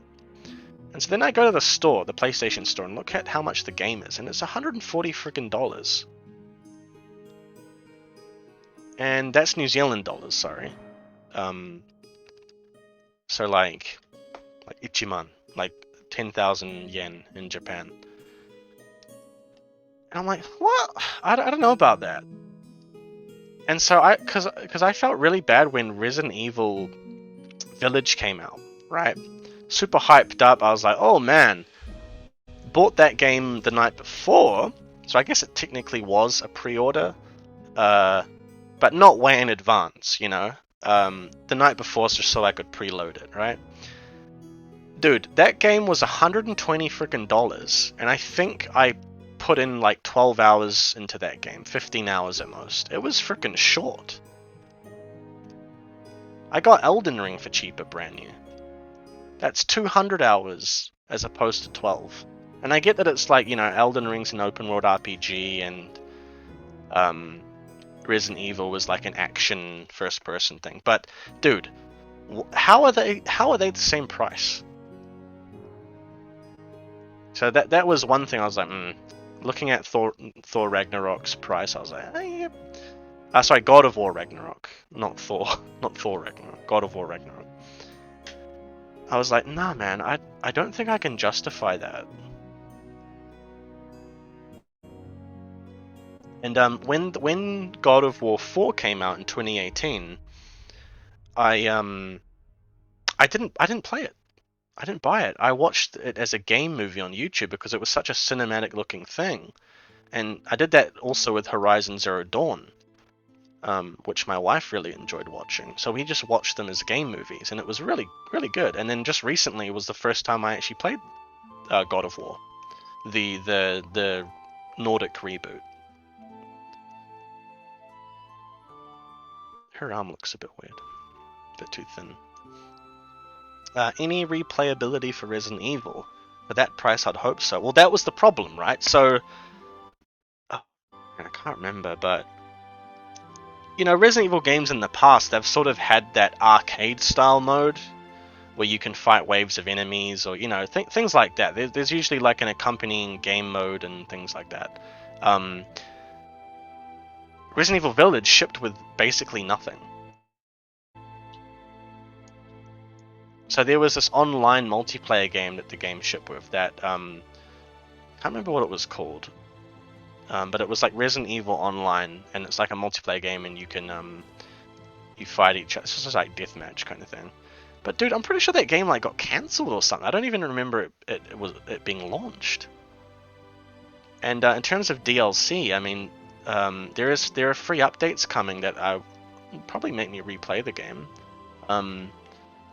Third person setting, so you can play in third person. Like, yeah, you got scammed. Yeah, I got punked.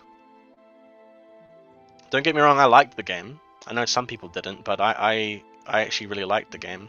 It had its problems, but especially the first half of the game I thought was really solid. Like the first two main areas that you go to were really cool, like the village and the castle. Didn't really like anything else after that though. But yeah, definitely got scammed. And like there are some things coming out soon. Some updates, and then they're bringing out like a full-on arcade mode and DLC, story DLC, which is like pretty cool. Not sure if I'll get it though. Probably just rather watch that as a game movie, you know, like I was saying.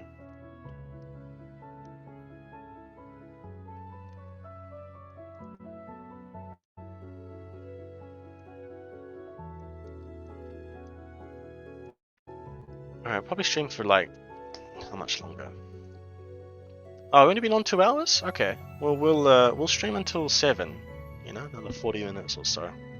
Try and get this drawing done. Speed up a bit. Yeah, from what I watched, it got very wacky towards the second half of the game. Yes, like the problem was, I think people had some preconceived notions about what this story was going to be. And so Resident Evil 7, I think, is an amazing game. Like the stuff it got into, it was breaking into new storylines and things like that. It was getting away from the overdone stuff from before. And people were really excited for new fresh stuff, but because it can, spoiler alert, also because it connected very closely to 7, I don't think it really fit well. And so one of my problems was that they could have delved into some really cool werewolf vampire sort of thing, and they go a little bit into that, but it's very surface level, and it's just like, oh, they're all just got the fungi in them, the fungus in them, and that's what makes them like that. That's it. Back to horror genre and away from pure action. Yeah, so that was the problem. Sorry, just give me a second.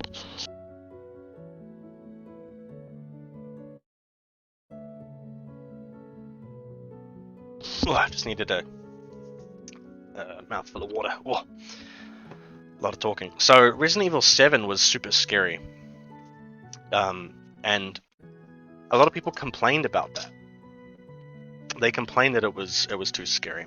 And so I think it was the director of the creative director or whatever for the game. He basically said, yeah, we made 8 less scary and more of an action game.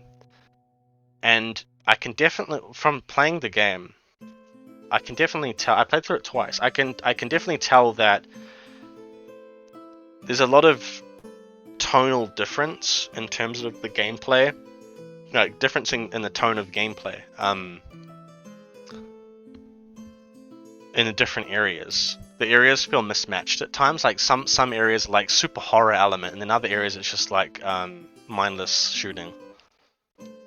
And so going from one of those, you know, one to the next, it's like, what's going on in this game, you know? Bit weird. I felt the overarching story and how it concluded was pretty good, but this sort of unique premise that they put forth with, you know, with Lady Dimitrescu and all that, with the vampires and the werewolves, I was like, oh, what's going on? And then the cover of the game, such a friggin' what would you call it? Like, not a lie, but misleading, with Chris Redfield, you know, it's half of his face and half of a werewolf's face. We're like, holy crap, is Chris Redfield like going to be a werewolf? And then there's nothing, you know? Just a bit disappointing in some ways. In other ways, I mean, the whole castle thing is like super cool. Graphics are amazing as well. What you mean? Using a tank against a giant mech Magneto is very horror. Yeah, right? Like when that whole thing in Heisenberg's factory, I did not care for.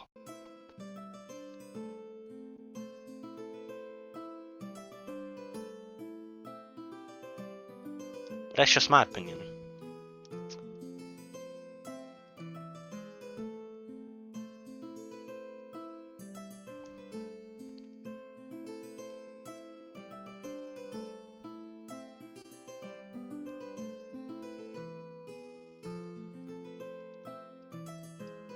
Right, we are almost finished with the line art.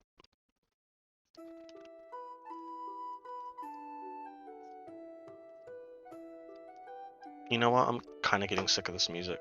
Let's chuck on something different, eh?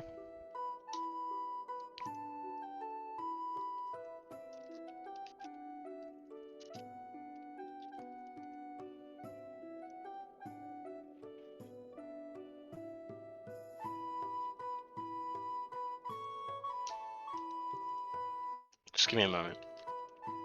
Let me find something, yeah? Let's get this one in there. Remove!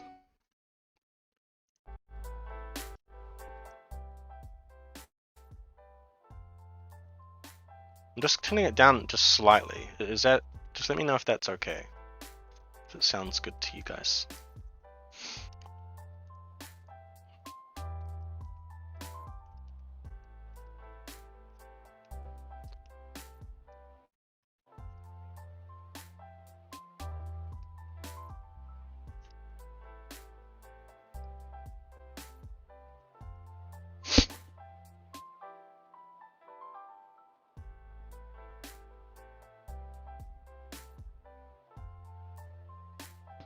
Sounds good to me, but I'm disabled, so not the best person to ask.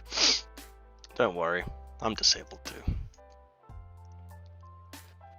We're all disabled in our own ways. My vice is League of Legends. Well, League of Legends is a disability, isn't it? Alright, dude, we are done. Line up. Done.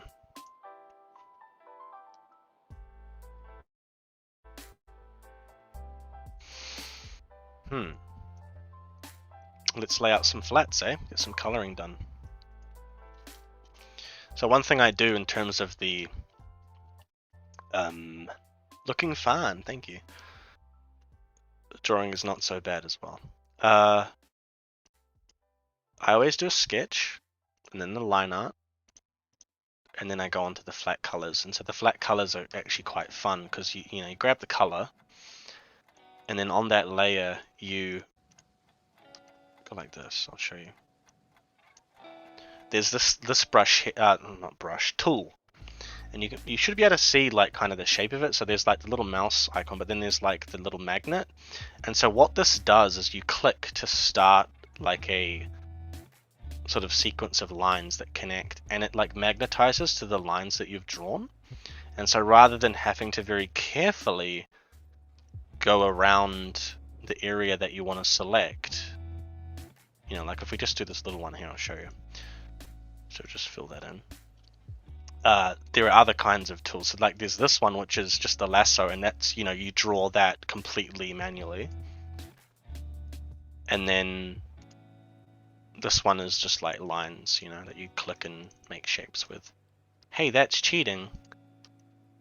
Hey, don't gatekeep digital art, bruh.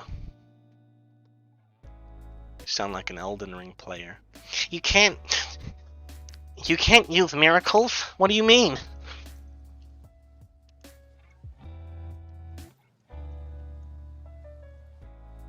Just kidding though. Elden Ring community is pretty cool.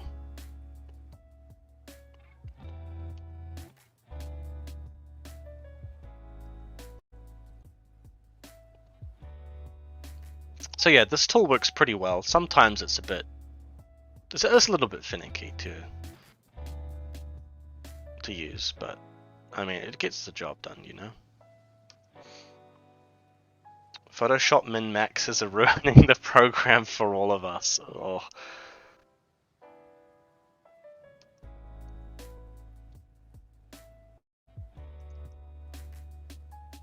Yeah, that's a thing.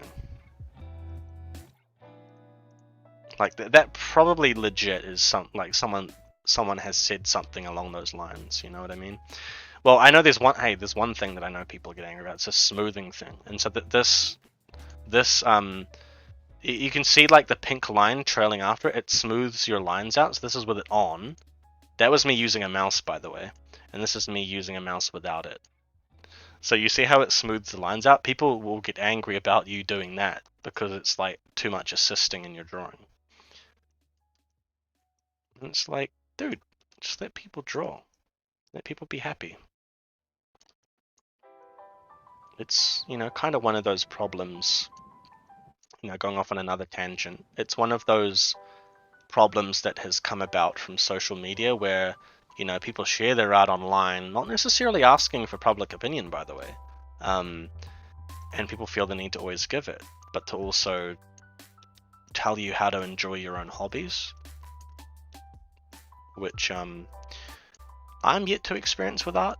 I've only ever had positive interactions, thankfully. But,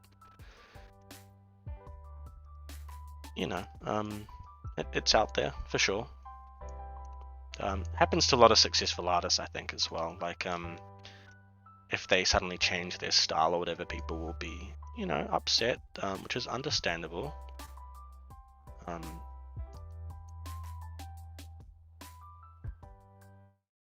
But it's also like, on the other hand, it's like, come on, man.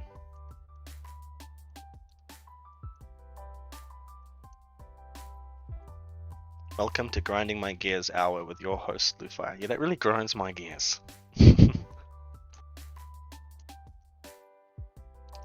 But yeah, as you can see, I'm like filling in little gaps left over from the selection area, and it's like, that's the only tedious part of it, is where you have to kind of fix little mistakes. You know, it's all part of the fun. It's just chill. And I'm freaking glad we changed that music, because I've heard that freaking 3-hour tavern playlist like a bajillion times, so.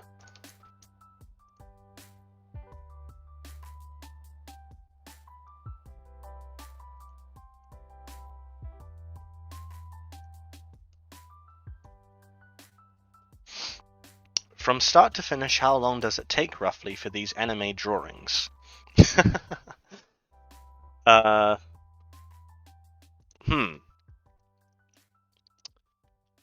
Okay, so at the moment, like this one is going to take me a while because it's been so long. But when I was really getting into it, I could do these in like 3 hours, which is pretty freaking quick for for the usual sort of standard that I go for with these. And just for reference, like a normal art piece, like let's say this one here, a finished art piece, this can take like 8 hours. And if we zoom in, I mean, you can see like the line art's pretty coarse. This is the penciled style that the Dawnward RPG art will look like, but it's still pretty rough, you know? Like, but it still takes a while. Yeah.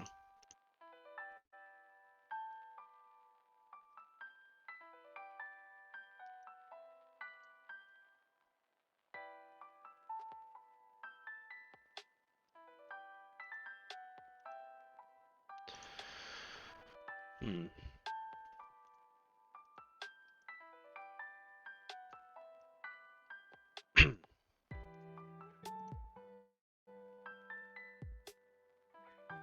I'm actually really enjoying though, just doing a chill stream where I don't have to worry about doing like a million different things with, you know, running an RPG.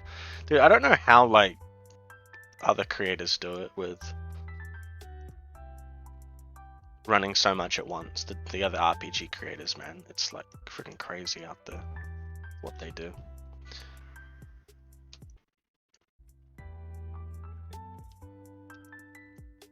Alright, that's a good color.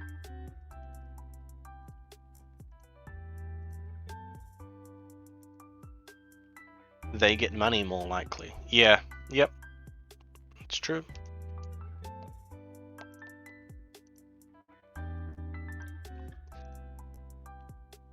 One thing I find like really crazy within the RPG community, like especially with D&D, is the idea of like paying DMs. Because I recently joined the Discord server for D&D, and I just couldn't believe like it's like such a commodification of it all, and it's like I understand it. Like obviously, like some people want to do that, you know, are talented at it and can turn it into a living, or you know, things like that. But seeing like games that are meant to be played around a table, like it's like if someone the kind of feeling I get from hearing that is like when if someone said to me like, yeah, I'll run a game of Monopoly for you, but you have to pay me. Like I know that sounds kind of silly, but that's the kind of feeling I get from it. I don't know why. And it's a good way to be motivated. Yeah, you're right. Mm.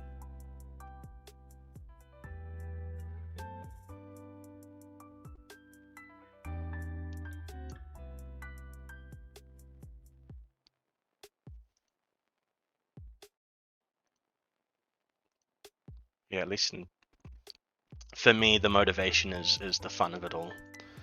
The role play, the improv, you know, coming from a theater background, it's the sort of thing that's just very fun to do.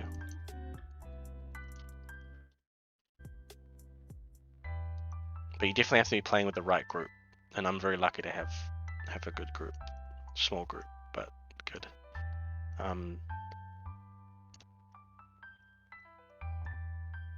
The role playing is the best part for me. One more class, the hyenas. Uh-oh. I would say good luck, but you need more than that. Yeah, but DMing a D&D session with hardcore D&D players, you got to plan and prep. Dealing with those people and getting it all done each week is a second job. Yeah, well, especially when homebrew comes into it. You know, when you're adding in new rules and, you know, you're going off like 20 different sources and 20 different books, and if you're not like onto it, they'll look at you like you're an idiot, you know? That's scary.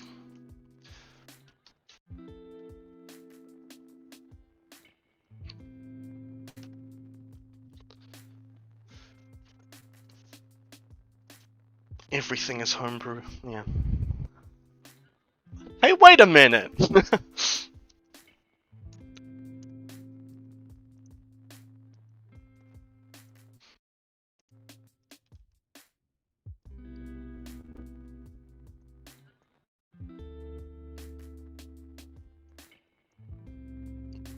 So another thing with Dawnward though is that I wanted to make it accessible, like finding that balance between accessible and in depth enough for people to be able to enjoy it, you know, multiple times, not just once, but you know, not even just in a little succession thing, but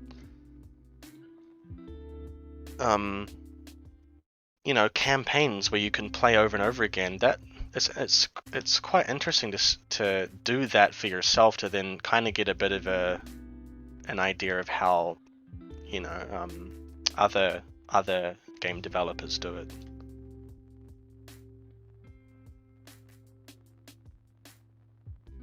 Looking forward to shrimp pasta for dinner though. That'll be nice.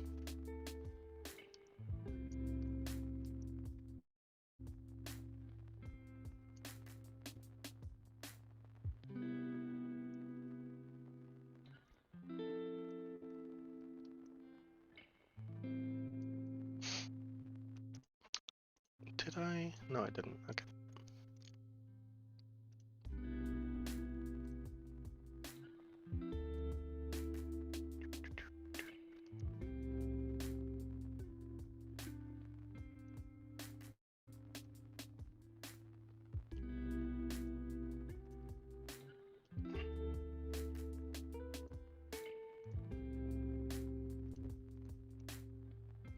I really want to figure out how to raid someone. You know what? I'm off again. Good luck. Yeah, good luck. See you later. I want to figure out how to raid someone because a streamer that I like is starting up soon. I kind of want to raid and see what happens, but I don't really know how to do that.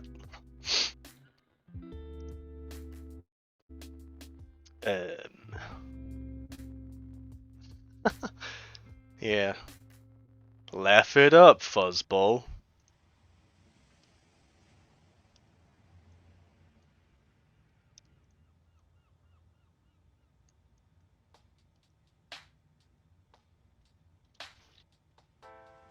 We spamming when we enter. It depends what you're spamming.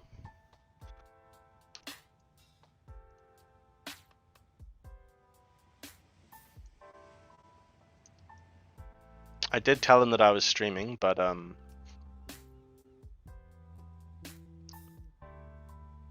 not that I was gonna raid. I don't know how to do that. Finish off these flats for tonight and then call it there, and then I'll figure it out.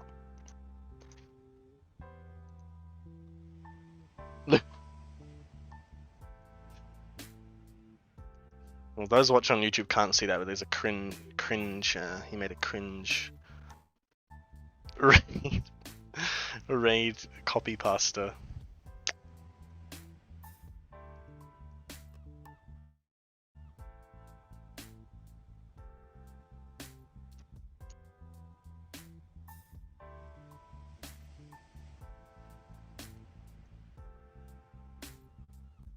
Yeah, sadly we don't have any emotes to spam.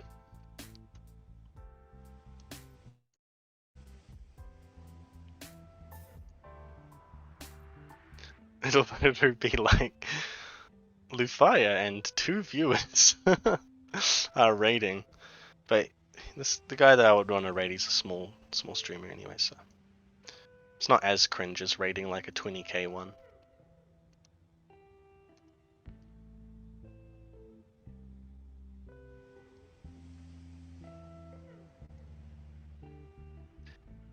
Question is though, when you raid, like, doesn't it show a clip of from your stream randomly?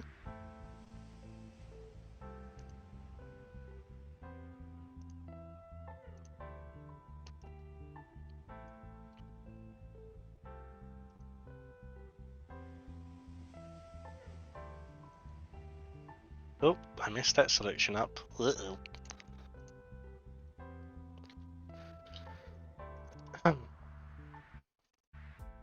I'm like a freaking retiree trying to figure out how technology works, but somehow knows how to use Photoshop.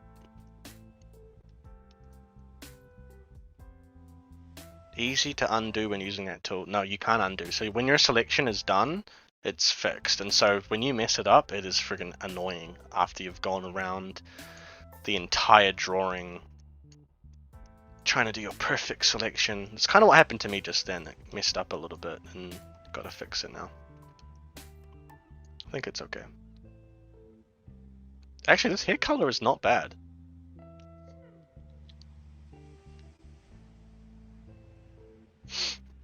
It's looking nice.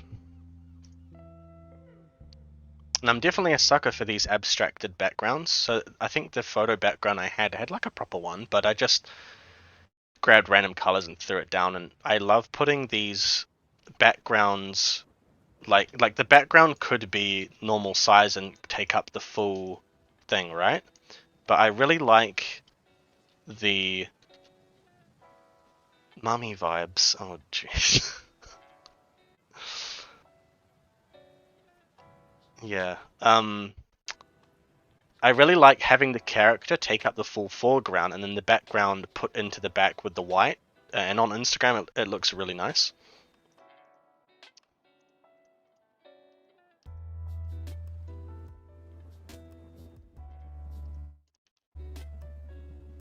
Just a little stylized thing to go with it. It's very nice.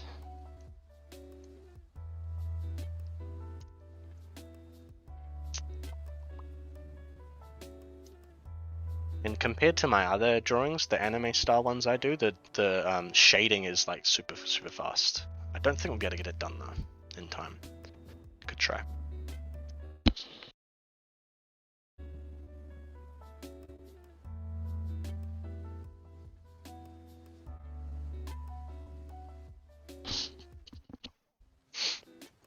Excuse me. Makes them pop out a little. Yeah, exactly. It's like a postcard and then the character's popping out of it. It's just a little thing that I started doing and I really like. Yeah, I keep noticing little mistakes in the lines have ended up. Who at?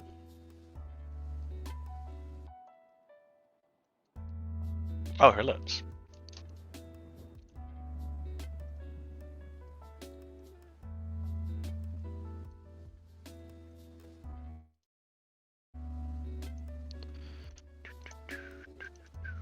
What time is it over in New Zealand? It's like 10:45?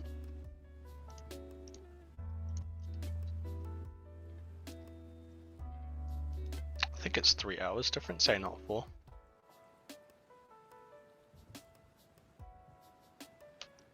Quarter to 10. Oh yeah. Yes, I am very excited at the prospect of coming back there for Christmas. What color should we make her eyes? Green? Actually, let's see the color of the eyes of the last one I did, so we're not doubling up. Daylight savings is coming up though, so it will be 4 hours. Yeah. Is that in October or end of September? Okay, let's go with green eyes for now. See what that looks like.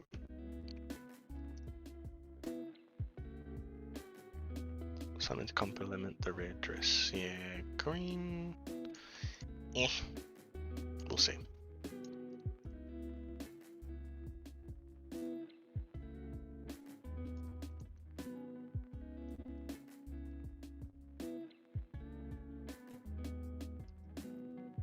Yeah, that'll do. I like it.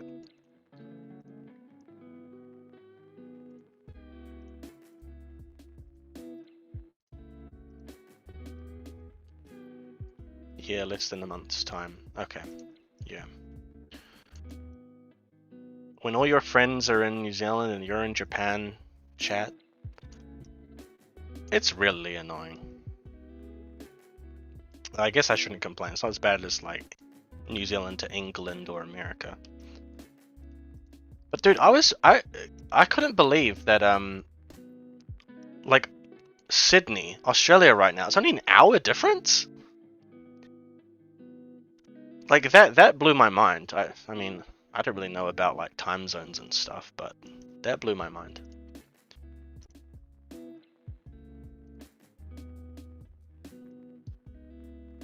Right?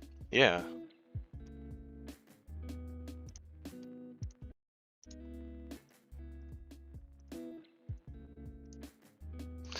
Okay, I don't know about the green.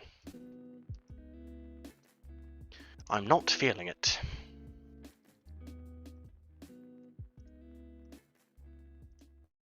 Ooh.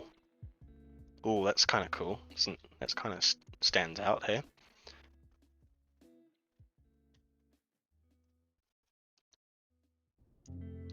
Let's go with that for now. We can always change it later.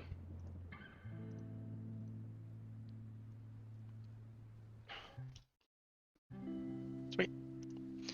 And then what we do is call it that. And then we break up the colors so they're easier to paint over for later. Might not make much sense right now, but it will soon. So that's reds.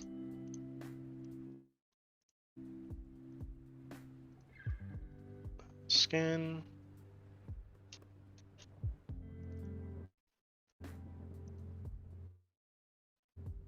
Much better, yeah. And then look like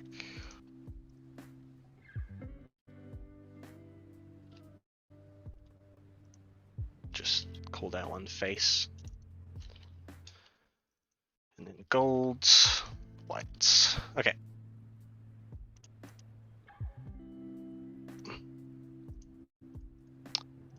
And then what I do is I group those into a group.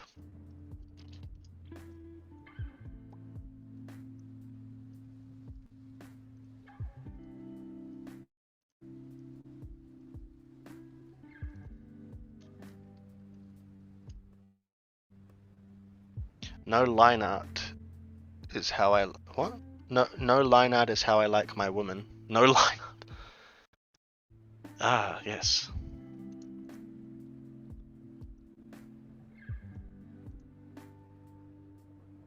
The line art turned out pretty nice, eh? Sound freaking Canadian, eh? Pretty nice, eh?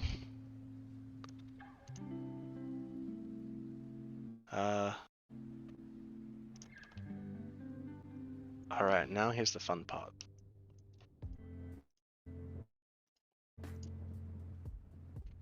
So, this is what it looks like. So basically, now that I've separated them out and I've locked the layer, I can only paint over that color. So if I go like this, I'm holding it down over here, but it won't color over the skin. And it's just a really fast way to paint without having to worry about, you know, painting over things that shouldn't be that color. And I like to keep this part pretty simple, to be honest. Just shadows where shadows need to be. That's cheating again. I don't care.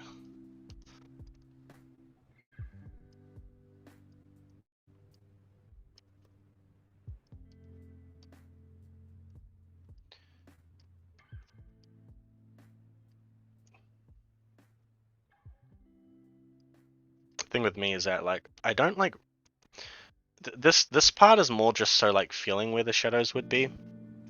I don't have any formal art training or anything, so I don't like think about the trajectory of the sun and the hypotenuse of the trajectories.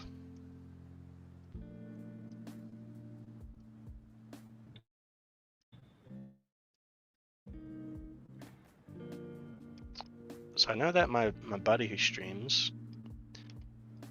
he starts usually at 7, so we'll see if he's on at 7, and I'll try to figure out how we can raid.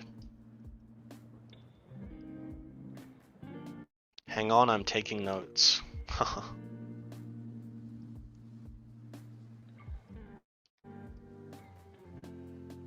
think there are much better tutorials out there for digital art.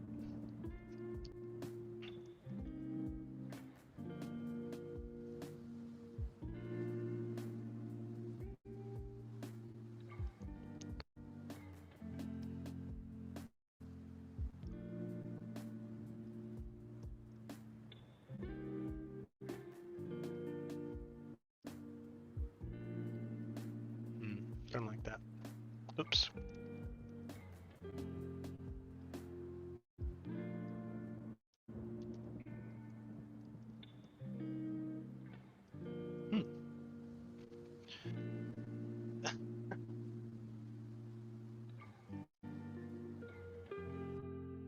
Maybe.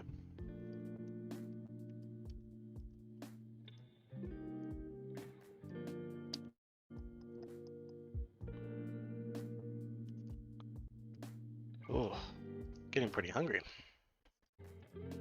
Have not had dinner yet. But I'll probably wait for my wife to get home to eat.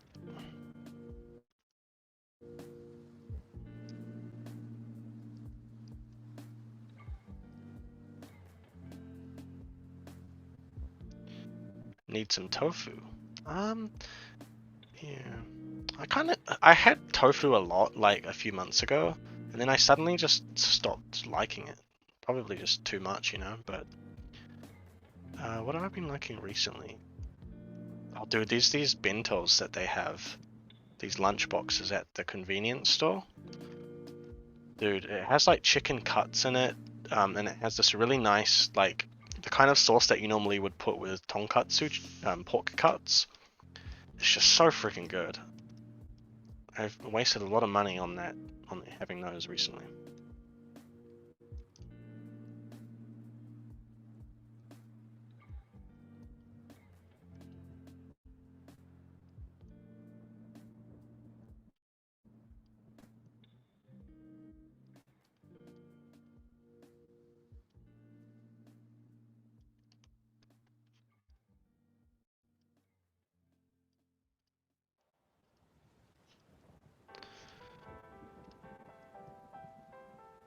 Cool, looks good.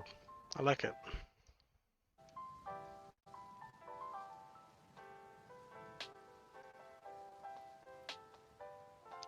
So the thing with this anime art, it's best to just keep it all simple.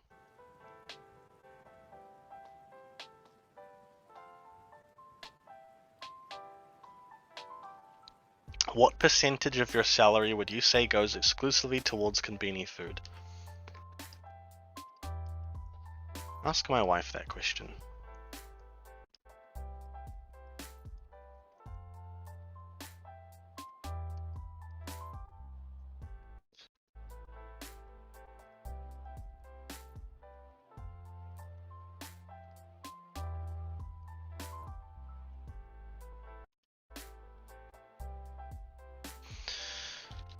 We're almost done! I can see the goalpost, and it's close.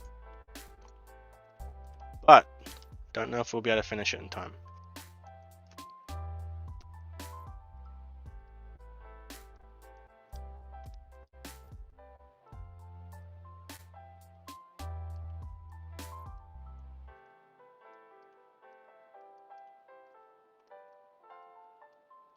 So, how do I raid? Do I raid, like, do I do it through Streamlabs or somehow through Twitch?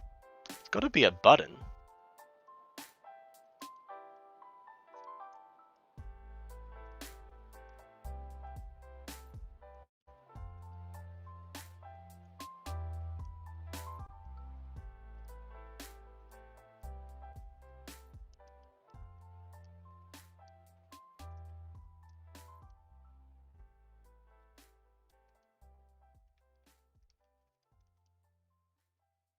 Through Twitch. Oh, frick, well, I don't know how to do that. I guess you kind of need to have your stream up, right? So then you, when it goes over to their channel through yours, right? You can see it.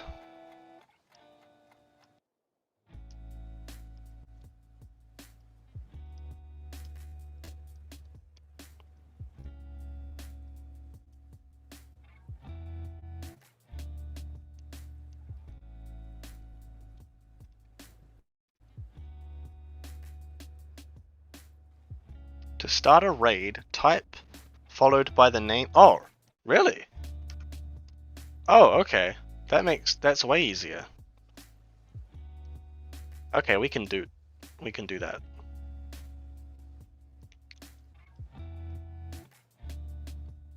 I'll just make sure I'm not raiding him right at the start. We'll let him stream a little bit and then we'll raid.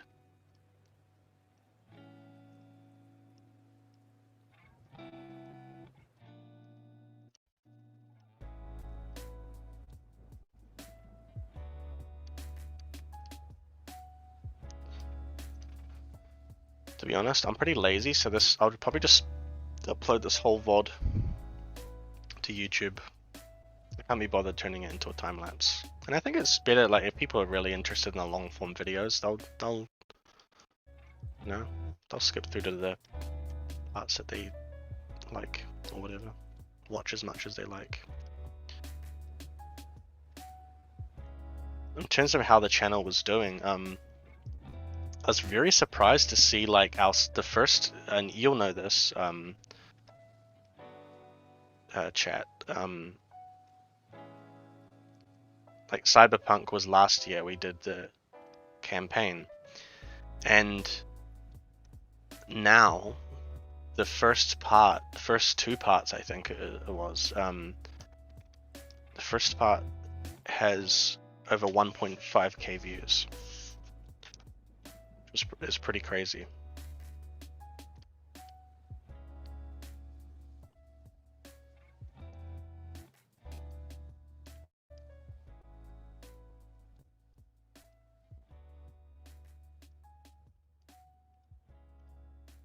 What's that?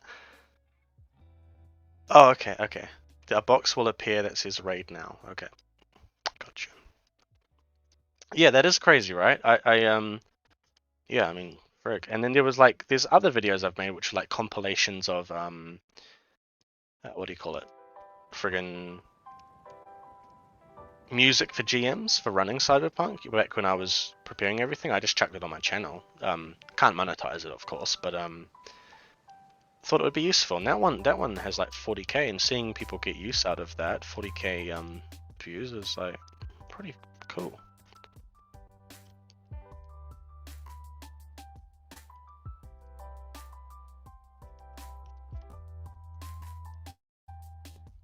And seeing Dawnward do pretty well straight from the get-go, in terms of just, you know, I'm a small channel and stuff. Seeing that get a lot of attention was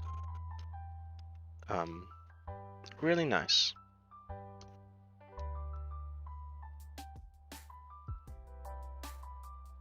In the presence of a famous... No, I'm not a famous YouTuber. Not yet. But that is the thing, isn't it? Like, it's quite difficult to try and build yourself up on all these different platforms, you know? I was talking the other day about, I can't remember who I was talking to, maybe my wife, just talking to her about how, like, everyone was so excited for Netflix. You know, Netflix was supposed to replace all of these, you know, subscriptions you would have to everything else. You wouldn't need cable anymore, you wouldn't need to get Sky or whatever, TiVo, whatever you have. It would just be Netflix, you know. Netflix had everything on it. It had Marvel stuff, it had DC stuff, it had HBO stuff on it, I'm pretty sure. And now, I mean, all of these, there's like a bajillion different streaming services. And you can't even keep track of it as an audience member. You have to pay like $100 to get like 3 subscriptions. So I've got I've got Twitch Prime, obviously, so you get the Amazon Video, Prime Gaming or whatever it's called. And then I've also got Netflix, but that's it.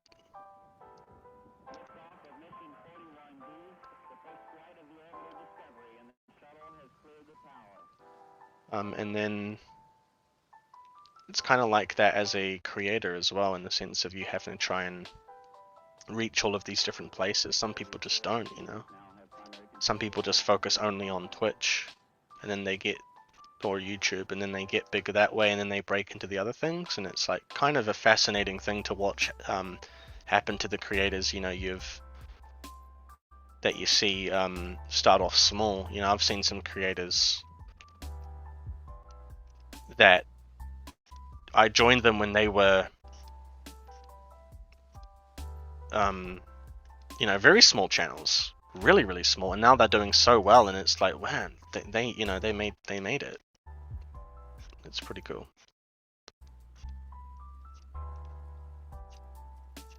Pretty cool to see happen. Like, you know, you can see that actually, that change happen over time. TikTok is sadly the best thing to market with and bring it over to Twitter. Yeah, dude, TikTok is the way, but you know, when the war with China happens, I don't want my personal information out there. I'll just say that.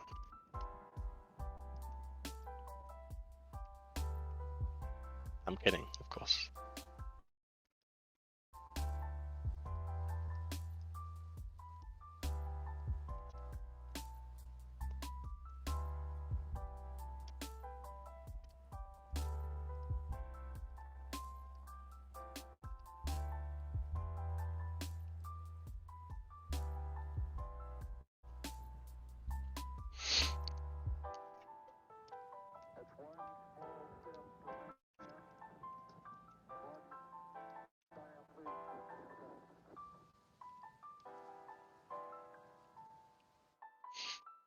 Lives in Japan. I don't want anything to do with China. China coming for you straight after Taiwan, my friend. Yep. I'm like, frickin' Prime Minister Kishida, frickin' distance yourself from America, please. Don't want none of that. Okay, so we didn't get it all done, but got a lot done. It's looking pretty good. So let's look at before. So that's before, and that's with little shadows I've done. So it looks pretty good.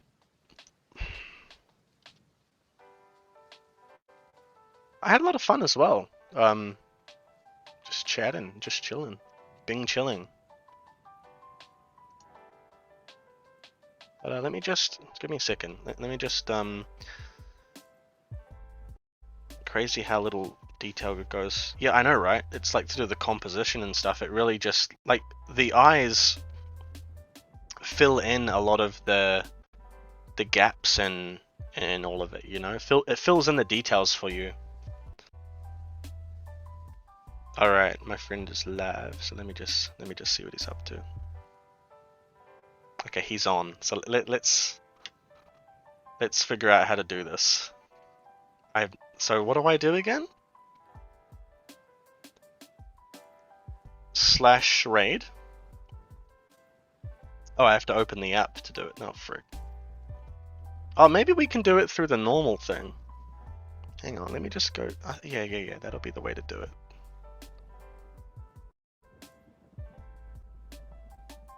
Oops, I clicked out what's happening. Oh, I'm gonna try raid. But I'm a bit confused. Hang on. So hang on, let me just stop the music. First time. So / raid. Alright. Let's try.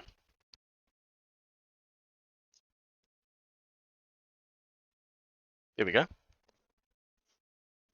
2 viewers are ready to raid in 5 seconds. Okay, I'm gonna mute, and then it should just go straight to his thing. Raid now. Let's go!